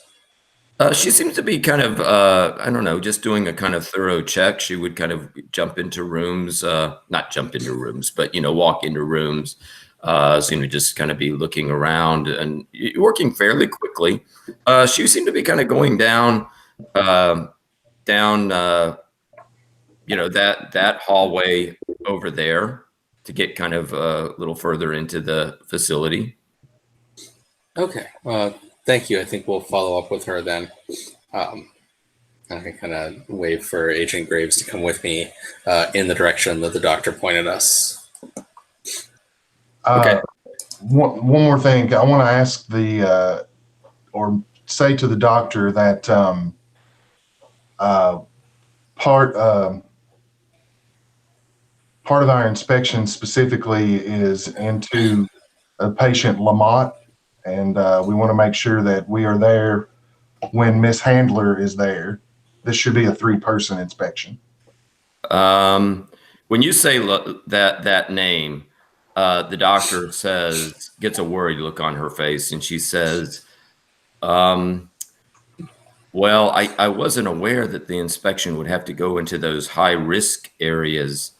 I would agree that first of all, I don't think that Ms. Handler would she's not going to have access to that area, and I certainly agree that if she were to get access in that area, she needs to be accompanied by others. Mr. Lamont, despite appearances, is quite a dangerous individual. I mean, he's in our most highest risk area, and is kept under very secure, locked conditions. Could you escort us there? Our coworker tends to overstep her authority sometimes. Well, certainly, you know, you say overstep her authority. You mean that? She could very well be attempting to hurry the inspection along and do it on her own, and that's clearly not what needs to happen. Certainly, yeah. I wouldn't want anything to happen, especially in that area. But we have the best security guards around. I mean, they are highly trained, and of course, they will always follow protocol. But yeah, certainly, if you think that there's some type of risk, let's go along. It's not very far, and she'll kind of lead you down the hallway, and she'll be walking at a pretty brisk clip, and you kind of work your way, and you finally get to you finally start coming down a hallway, and there is a security guard standing there. And Dr. Slocum approaches the security guard and says, what are you doing out here? You know, why aren't you back in your station? And the security guard, you know, agents Cooper and Graves, you can tell that security guard is looking at you and says, oh, there has been I have another officer back there, and I have been informed that some of these inspectors are maybe not what they appear to be. And I don't really think, Dr. Slocum, that you and these inspectors really need to worry yourself about what is going on in the restricted area. And I think I say, you're right that not all inspectors are what they appear to be, but that's exactly why we need access to the restricted area. And I think I'm going to just step forward, like just try to go right past the guard. Okay, so you're just doing this as just bolting by the guard, not really going to listen to what. Okay, so with that, that would be a force roll that you would be making. Right. I do have a skill in athletics. Would that help me? That would definitely help you. So that's going to give you an extra die to the roll. Okay, so I've got 3 to roll here. I've been rolling so bad tonight. Let's see if we can change the trend here. Not good enough. I got a 7 there. Okay. But I want to go ahead and re-roll it. And that gets me a 13. Okay. So, and you should, you know, add the 7 and the 13. So you'll add 20 to your heart rate. Yeah. All right. So, you can kind of describe this. You, kind of, I mean, the officer, I would say, oh yes. And you gain 2 commendation points, every time you roll it. Well, are you in your target heart range? Yeah. You are. Okay. So yeah, you get, anytime you roll a 6 in there, you'll get the commendation points. Okay. And, the officer isn't necessarily expecting, a straight out kind of run for it. Mm-hmm. So, what does this look like then? Yeah. So I think that I just, march straight past him.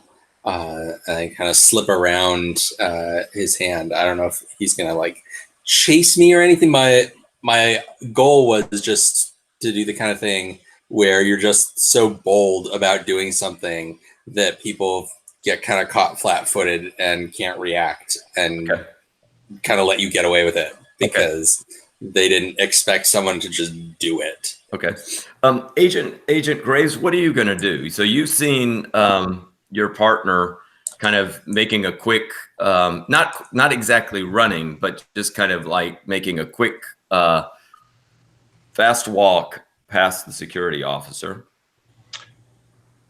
The security officer says, what are you doing? as soon as Cooper makes it by, I'm going to try to just kind of put myself in their way so that they can't pursue. Is this a doorway that we're slipping through, or is it a hallway? Right now, it's a hallway, and it leads to a door. You can see that the door has been left a little ajar. Okay, then I'm just going to run after her, or Okay. right on her tail. Okay. Let me go on and get you to make a force roll as well.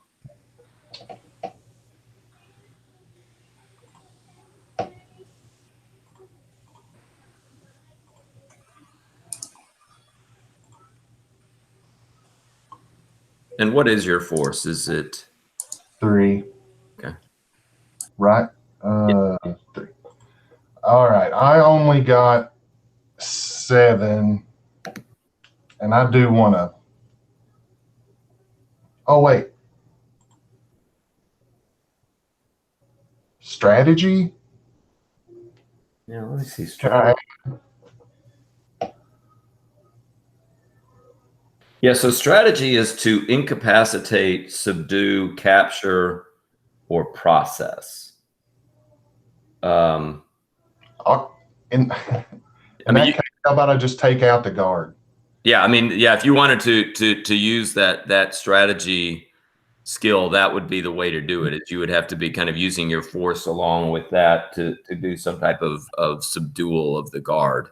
Okay.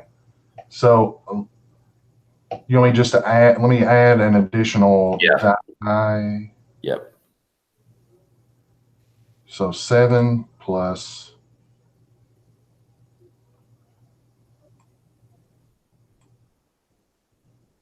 That's still only 9. Okay. Okay. And if you want to, you can push it and re-roll it. You'll add the 9 to it and do another. Yeah, I do want to push it.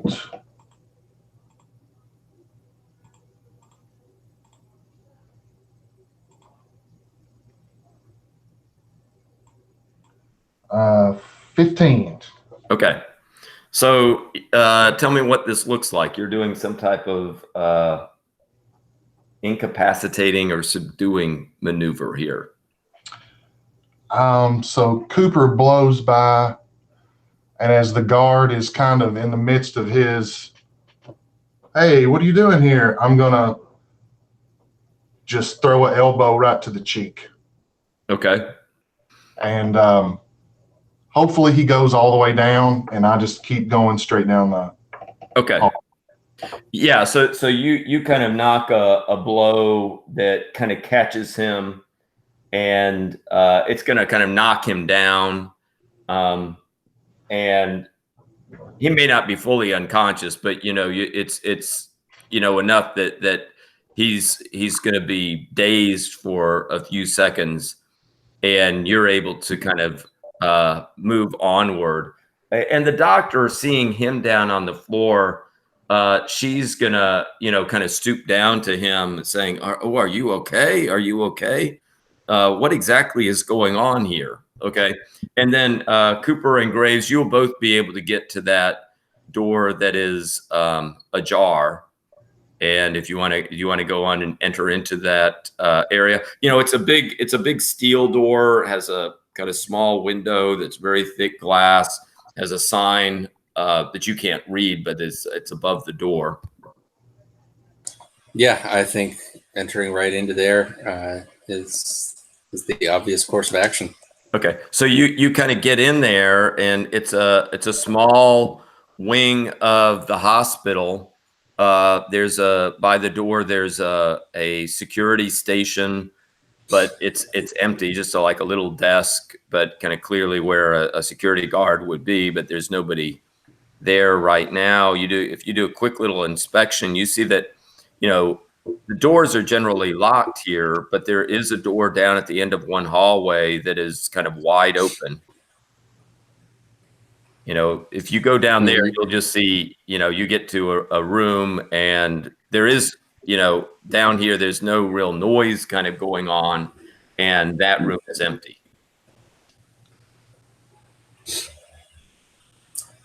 Um,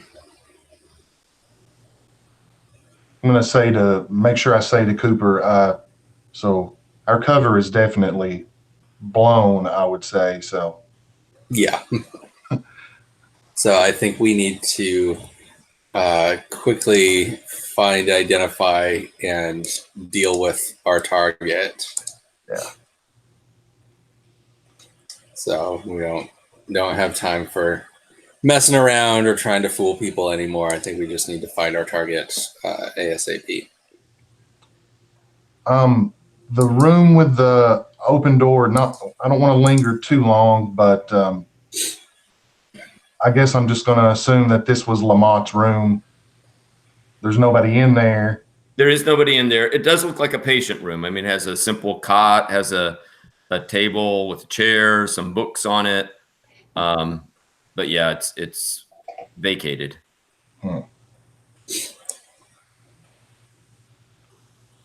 What do you think, boss? Yeah, looks like nobody here. So we need to try to track where they went from here. And so they can't have come back past where we were. So I think we need to keep going down the hallway and see if we can find them. Okay, so you're gonna go exit this wing and try to track. I mean, you have, I'll say that, this doesn't take very long for you to kind of do a quick little assessment of what's going on in there. When you kind of come back out of that wing of the hospital, the way it goes is that where that security guard is, and, you would still see him kind of groggy on the floor with the doctor attending to him. But then the hallway does extend past the entrance to this high security area, and it kind of continues on in that other direction. Okay, so that's got to be our path, right? Yeah, sounds like it. Okay, so you'll kind of continue down that area. Agent Page, we're going to go back to you. You with Tomal are kind of making your way down a hallway. You have a few turns. Every time you get to an intersection, Tomal kind of looks and he says, I think this is the direction. Yeah, and once or twice you pick up there'll be a sign, and Tomal can read, right? He can kind of read where the signs are, which is very useful to you. And you're finally getting to the exit to that kind of loading bay area. But you're kind of coming up to where there's going to be another intersection, and you do hear some voices coming down a hallway. They're kind of talking, and you're kind of able to pick up that the conversation, occasionally you'll hear something about security breach, also something about how I hope Officer Kennedy is going to be okay. A few little snatches of conversation that you can pick up. Yeah. All right. So I sort of hear that. Before we sort of get to the T, I sort of before we get within visual range of them, I tell Tomal to hide, essentially, make himself scarce. And yeah, I think what I'll do is I'll basically just run forward, run towards the voices, essentially. Okay. When you get to that T and kind of look down the hallway, you see a kind of heavy door. You can see that there's sunlight pouring through a little window in that door. The door is closed. The people are two security guards, and they are standing, in that kind of area near the door. Right next to the door, there's a little like security office with a big window that would allow them to see kind of people walking into the hallway by it. And so, yeah, you see them kind of talking there. What do you do when you see them? So they're guarding the entrance outside. Yeah, I mean, they're clearly next to a kind of security office that would be there to kind of make sure that that kind of area was monitored in some way. All right. So yeah, I think I'll like sort of like round the corner, and then I'll just sort of like look at them and just be like, "What in the hell are you two idiots doing? There are intruders upstairs." And they look at you and say, "Intruders?" Well, yeah, I mean, you say intruders plural? There are two intruders upstairs, and I'm still in my target heart range, so Okay. So do you want to use that as a kind of bluffing? I want to convince them to go run after the other PCs. Okay. So why don't we do this? I mean, it would be an instinct roll, but since you're in your target heart range, you can decide how many dice you want to roll. Yeah, I think this seems important. And it'll be fun not to have good resources when the PCs show up, so I'm gonna. All right. So I will roll 5 dice. 23. All right. Are you out of your target heart range now? Or are you still? I am out of my target heart range now, yes. Okay. Did you roll any 6s? I rolled 2 6s. Okay, so you get some commendation points. And yeah, so you know the bluff works. I mean, especially when you say that there are intruders. You know, the two of them, you know, one of them will, you know, kind of have a communication like cell phone and says, you know, this is Officer Blakely. We've got information of multiple intruders. Excuse me, where did you say the intruders were? They're heading into the secure region. Heading into the secure region. I think we need to make this a code orange. Please put out the call and let us head off to that area. And you see the two of them running off. All right. So I go back up to Jamal, sort of like gesture for him to come over. Okay. We're going to make for the door. Okay. So that happens. We're going to go back to as you're kind of working your way to the door. So Agents Cooper and Graves, when you're kind of making your way down the hallway, there is going to be over the general intercom system an announcement that the facility is now been placed on code orange, that intruders are in the high security wing of the facility, and that all security should be alert to that fact, and that anybody monitoring an exit to the facility should be on the lookout for suspicious activity or people who may in fact not belong at the facility. So you kind of get a quick announcement along those lines.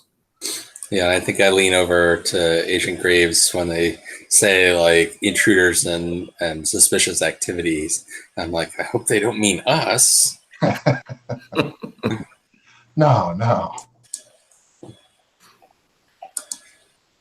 Okay, we got to find this guy quick here. Okay, so you're going to continue down, make your way down the hallway. Yeah. Mm-hmm. Okay, so we're probably not in the secure wing anymore now, right? Correct. You are out of the secure wing, kind of on a hallway that's kind of working its way to a different part of the facility. Okay. You know, in a little bit of time, you are going to hear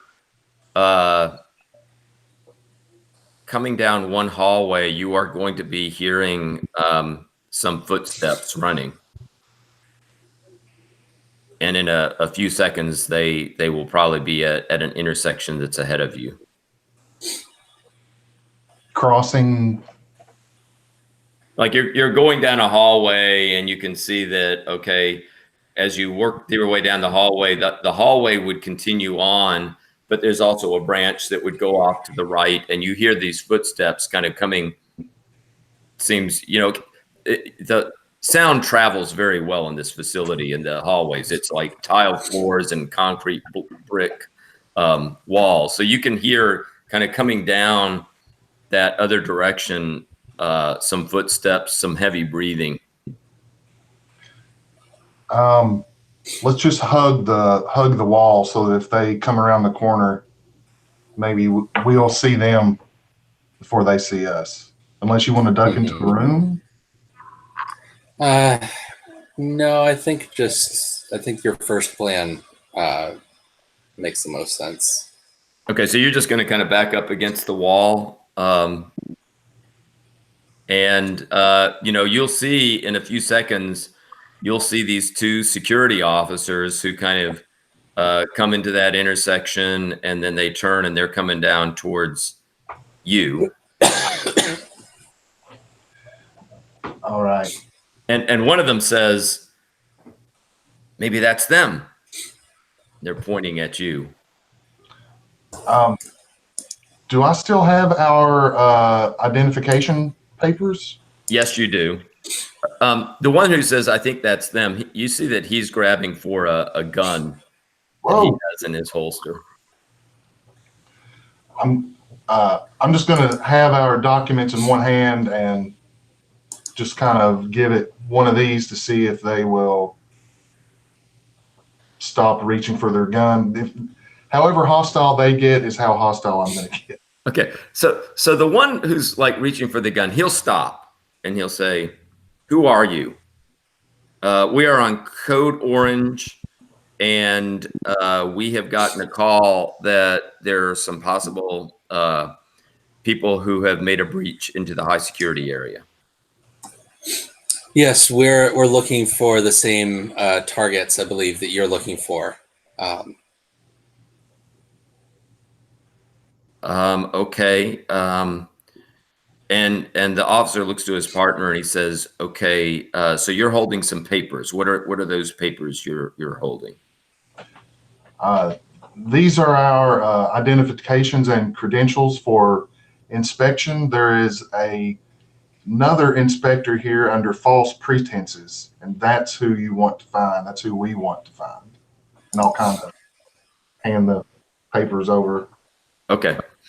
So that one officer will take the papers from you. The other one still has his gun, and he's kind of keeping you in the sight of that gun. But that one officer will take the papers and walk back to his partner and says, "These look official, but I'm very confused. Who are we supposed to believe?" And right, the two of them are just kind of like going back and forth. The one holding the gun says, I think maybe we should call the chief of security and try to see if we can get some clarification on this." And the other one says, "Yeah, that's probably a good idea." And he pulls out a kind of cell phone device and is starting to make a call on that. So I guess right now you kind of, if you want to, you can wait and allow this to continue, or if you want to try to take some action, you can take some action. So what do you think you want to do here? I think I personally am in a bit of a hurry, so we don't want our quarry to get away. Yeah. So I'd like to just see if I can just proceed onward. Okay, they are. I mean, if you want to proceed onward, that would be moving. They're kind of a few feet away. One of them is kind of suspicious, but also confused. One of them has this gun out. So how exactly do you want to pull this off?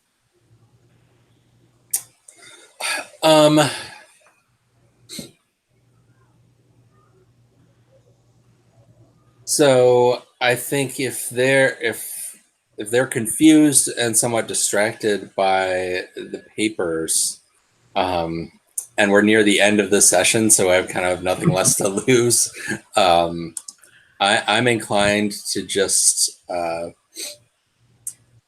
throw a punch and try to knock one out. Okay. Okay. So you can roll. I know that my force is pretty low there. Would I get the bonus from athletics again? You know, I'm inclined to say no, because aggression and strategy, like aggression is kill, destroy, damage. Strategy is incapacitate, subdue, capture, process. The athletics is more of like a chase, escape type jumping. Okay. You are in your target heart rate, though, so you can just declare the number. Yes, if you are in your target heart rate, it's kind of irrelevant, because you can decide how many. When you're in your target heart rate, you can just decide how many. I can just you want to roll as many as I want to. Yep. Okay. Then again, we're close to the end here, so I'm just gonna say screw it and roll 5. Okay. And see what I can do here. Okay, 9, 12, 13, 14. I am rolling so low today. I had to roll 5 whole dice to get that, but I did get a 14. Okay, good, very good. So, and you're going after the one with the gun? Yeah, I think I just want to like lay him out on the floor. Okay, so with the success there, I would say, yeah, you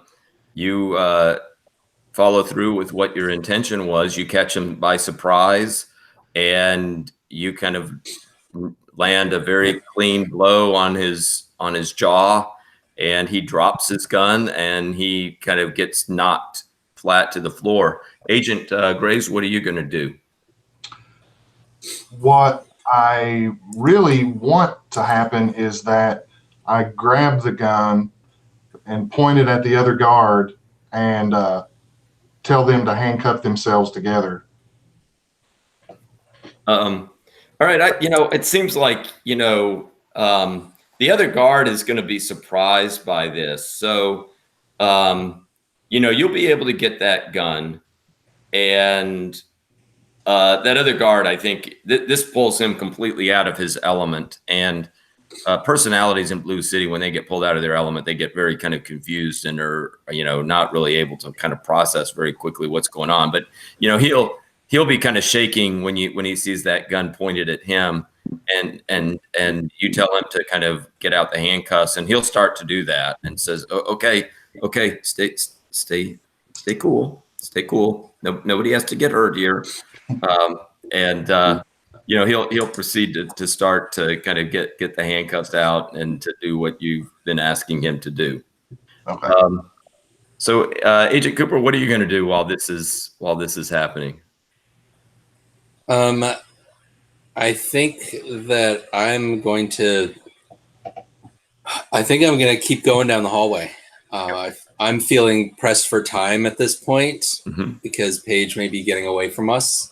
And so rather than waiting, I think I'm going to proceed onward, hopefully be able to find and corner Paige, at least, even if I have to wait for Graves to arrive to seal the deal. Okay. Okay. So I'm going to take off down the hallway. Okay. And Agent Graves, I'm assuming you're going to, as soon as the kind of, you'll be shortly behind them, behind Agent Cooper, once you get the handcuffs situation sorted out. And the other guard does have a gun as well. Are you planning to take that person's gun? Yeah.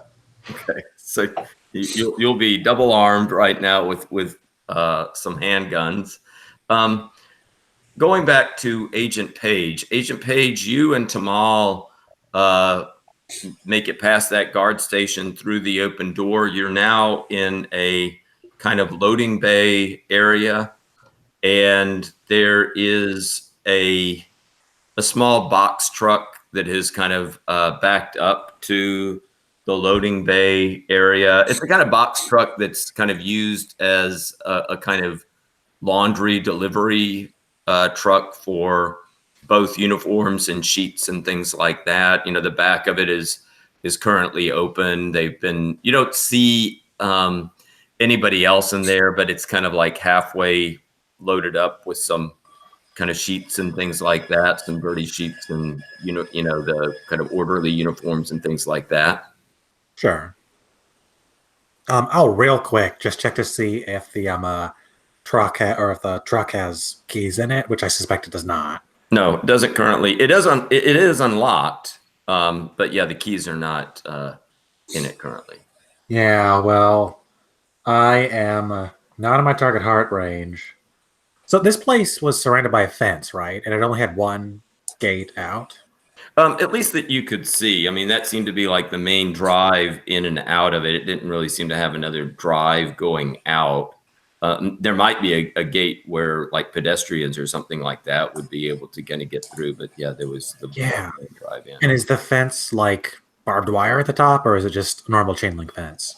No, it seemed to be like a normal kind of heavy chain link type fence.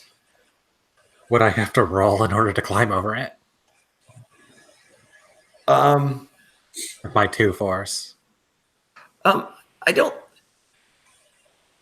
If time was not an issue, I don't think you would.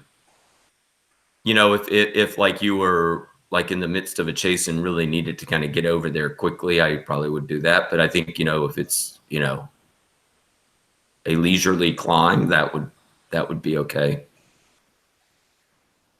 All right. Yeah, I think I'll basically just like look over at Tamal and be like, well, unfortunately, I'm out of dream magic, so I guess we'll just have to hop the fence and see if we can lose them.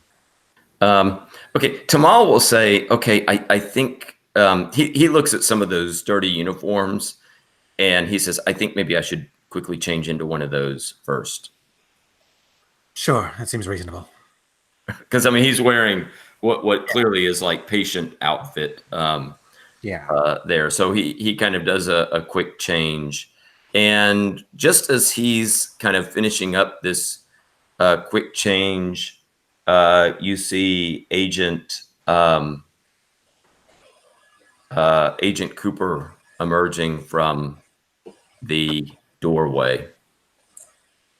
And Agent Cooper, you see Agent Page there with somebody who's wearing kind of an orderly uniform. Yeah. So Agent Cooper, all right. What do you do?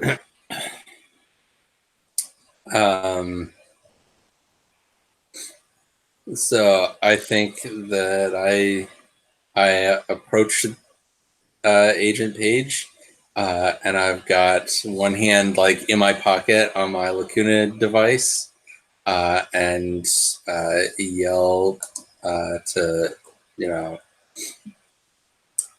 stop, and that you're being detained by control because you've gone rogue. Yeah, so I like turned around and I see Cooper and I'm like, oh, Cooper! Oh, lovely to see you here. Wait, you're detaining me?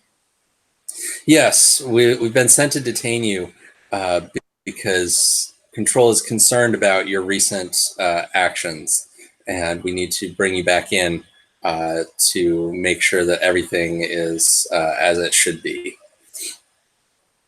You need to. Are you going to? I intend to complete my assigned task. Why on earth would you want to do that?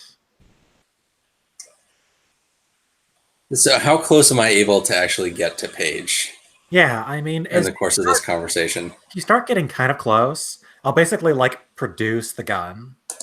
Just to be like, maybe don't get too close. Okay. And I'll when you get the gun out, I'll kind of pause. Okay, and I think this would be a good time for. I mean, it seems like you've had this little conversation. There's a little bit of a standoff here.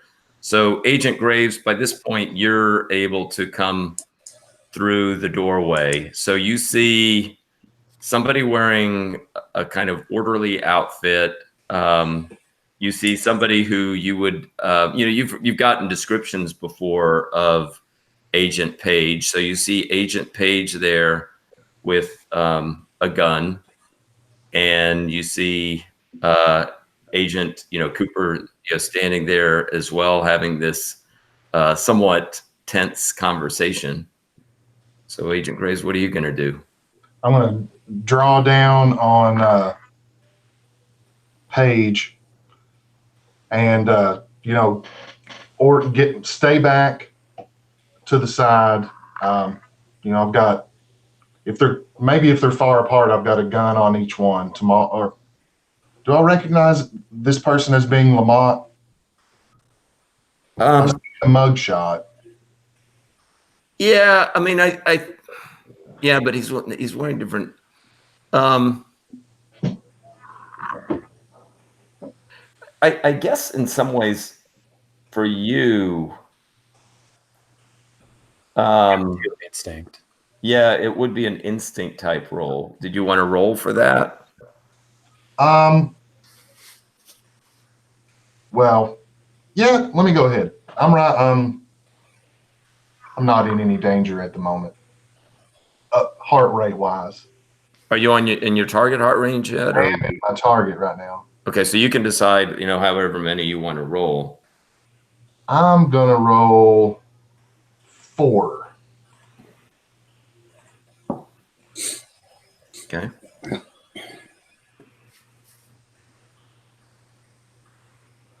$15. Okay, so you're successful. Yeah, you're able to recognize that this is Tamal Lamont. Okay. So I'm going to let Cooper keep doing the talking, and I'm going to draw down a gun on each. Okay. A distance back. Okay. So Agent Page, what are you going to do at this point? So you've seen Agent Graves out there. He has 2 guns. Yeah, and Graves, you can notice that I'm holding the gun kind of loosely. I'm not really thinking about shooting anybody, and I clearly don't know how to use a fucking firearm at all. And I sort of look over at you and I say, new friends. Very excellent. Nice to meet you. I guess my real name's Margaret, but that's not very interesting. You should just call me Paige. It's fine. All we're interested in is getting you back to control. Why? That's the job. Why are you not doing the job? Why are you doing the job? What the fuck has Control ever done for you? You're just going to listen to that strange bald man in his silly hats? Really? Control pays my mortgage. Really? Do you remember your name then? Remember my name. And not this Agent, whatever it is you are. Not Agent Cooper. I mean your name. Who you were before. What do you mean before? Before they recruited you. I wish I could be more specific, but I don't have the faintest idea. I have a name and a scar, and that's about it. And my wonderful, sparkling personality, of course. I'm Graves. That's Cooper. Yeah, and Doesn't Tamal, matter what our first names are. Tamal at this point will chime in and say, I'm a personality from Blue City, and I can remember who I was long into the past. Don't you think it's strange? And Tamal is looking at both Agent Graves and Cooper addressing you. Isn't it strange that you mystery agents never seem to know who you once were before you were mystery agents? I mean, you kind of take these missions from Control and merrily go into Blue City to do these missions that you don't really fully understand exactly why you're doing them. and that you have no memory of who you were before you were mystery agents. But I might have a way for you to find out who you once were. I know of archives that are here in Blue City that have information that may be of interest to you.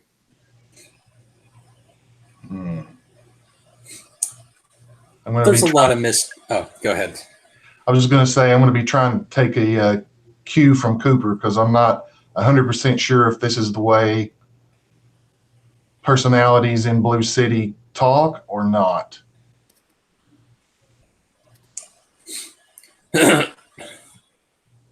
Yeah. So I think I'll say there's a lot of mysteries here, such as the fact that we can't read anything. So a few more mysteries aren't really going to hurt. For God's sake, you have no curiosity. You have no worry that this strange, powerful entity is just dangling strings above you, just telling you what to do. You have no desire to question it. I'm here to do a job. Why, though? To what end? I'm going to put one gun in my pocket and pull out a Lacuna device and start slowly sliding around towards them, Tamal. Okay. I think to make it interesting, you will see you've been having this conversation and somebody has appeared around the side of the building, kind of behind where Paige and Tamal are. And it's the girl. It's the girl with brown hair and hexagonal glasses. And she's kind of walking up. She doesn't seem to be very tense, but she's kind of walking up to that area behind Tamal and Paige. All I know is Control says she's to be considered hostile, so now I'm in my mind now it's 3 against 2. So I'm kind of looking over for Cooper. What's going on? What we got? Mm-hmm. Yeah, and so I think for that same reason, because it now looks like 3 against 2 from Cooper's point of view, that I'd like to essentially lunge towards Paige to try to stick her with the Lacuna device. Okay. If I'm close enough to make that kind of a leap. Okay.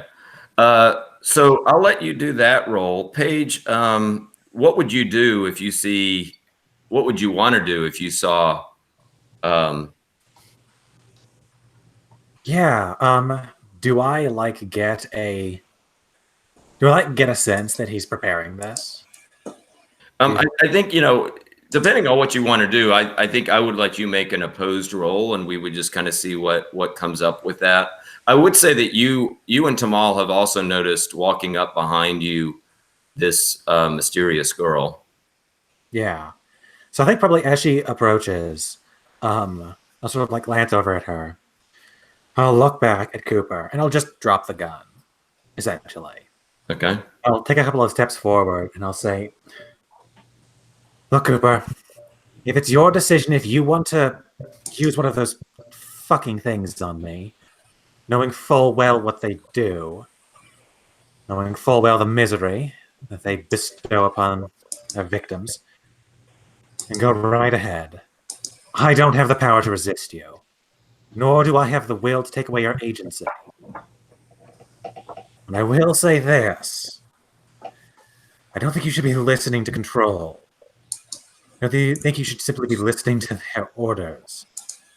Now, whatever conclusion you come to of your own accord, through your own knowledge, through your own preferences, through your own ideologies, I will accept that, as long as it's yours. So tell me, Cooper, don't tell me what Control wants. Don't tell me what your job is. or your mission is.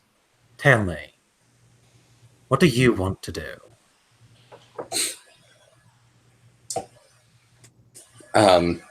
And so I say,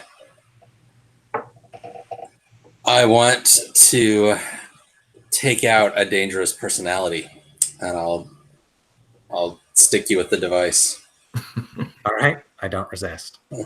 Oh, you don't. Okay, so you don't resist. So, all right. So this is going to work, and that Lacuna device will get attached to you.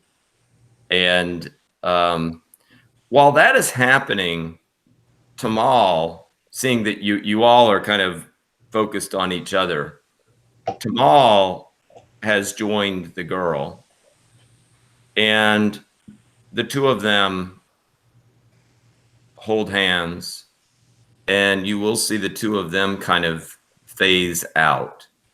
They kind of are there, and you see that once he's kind of touched her, that the two of them are kind of disappearing in front of your eyes. And you attach that Lacuna device to Agent Page, and Page, it'll be Page kind of when it gets attached and it's activated is the body tenses up, and it seems to be somewhat painful. And then you see kind of Agent Page's body slump to the ground. And Before I slump to the ground, I would like to have last words. okay. Yeah. I basically reach up and I like grab you, Agent Cooper, by the shirt, and I say, "Tell my daughter what happened." And then I will slump to the ground. All right. Yeah. So then you'll see, and we will not find out what happens to the part of Page that is back in the other world that's on the slab. But from what is there right now, there's this body crumpled to the ground. That doesn't disappear. It does not disappear. No. The body is still there, but it's lifeless at this point. Which is kind of what the way we had described other Lacuna devices, kind of similar to that, right? That they had kind of been at the end of it, had been these kind of lifeless forms that are left there. But of course, you don't know what. The idea, like with the hostile personalities, is that right that just destroys some aspect of their personality, but like their bodies on the slab are still there. So it would be, had we other sessions, we might be able to investigate that possibility. But it's a little bit after 10 o'clock, so I think this is a good kind of ending point for the session. If y'all have a couple minutes, do we want to do a quick little go around of reactions to the game and to the play this evening? Sure. Yes.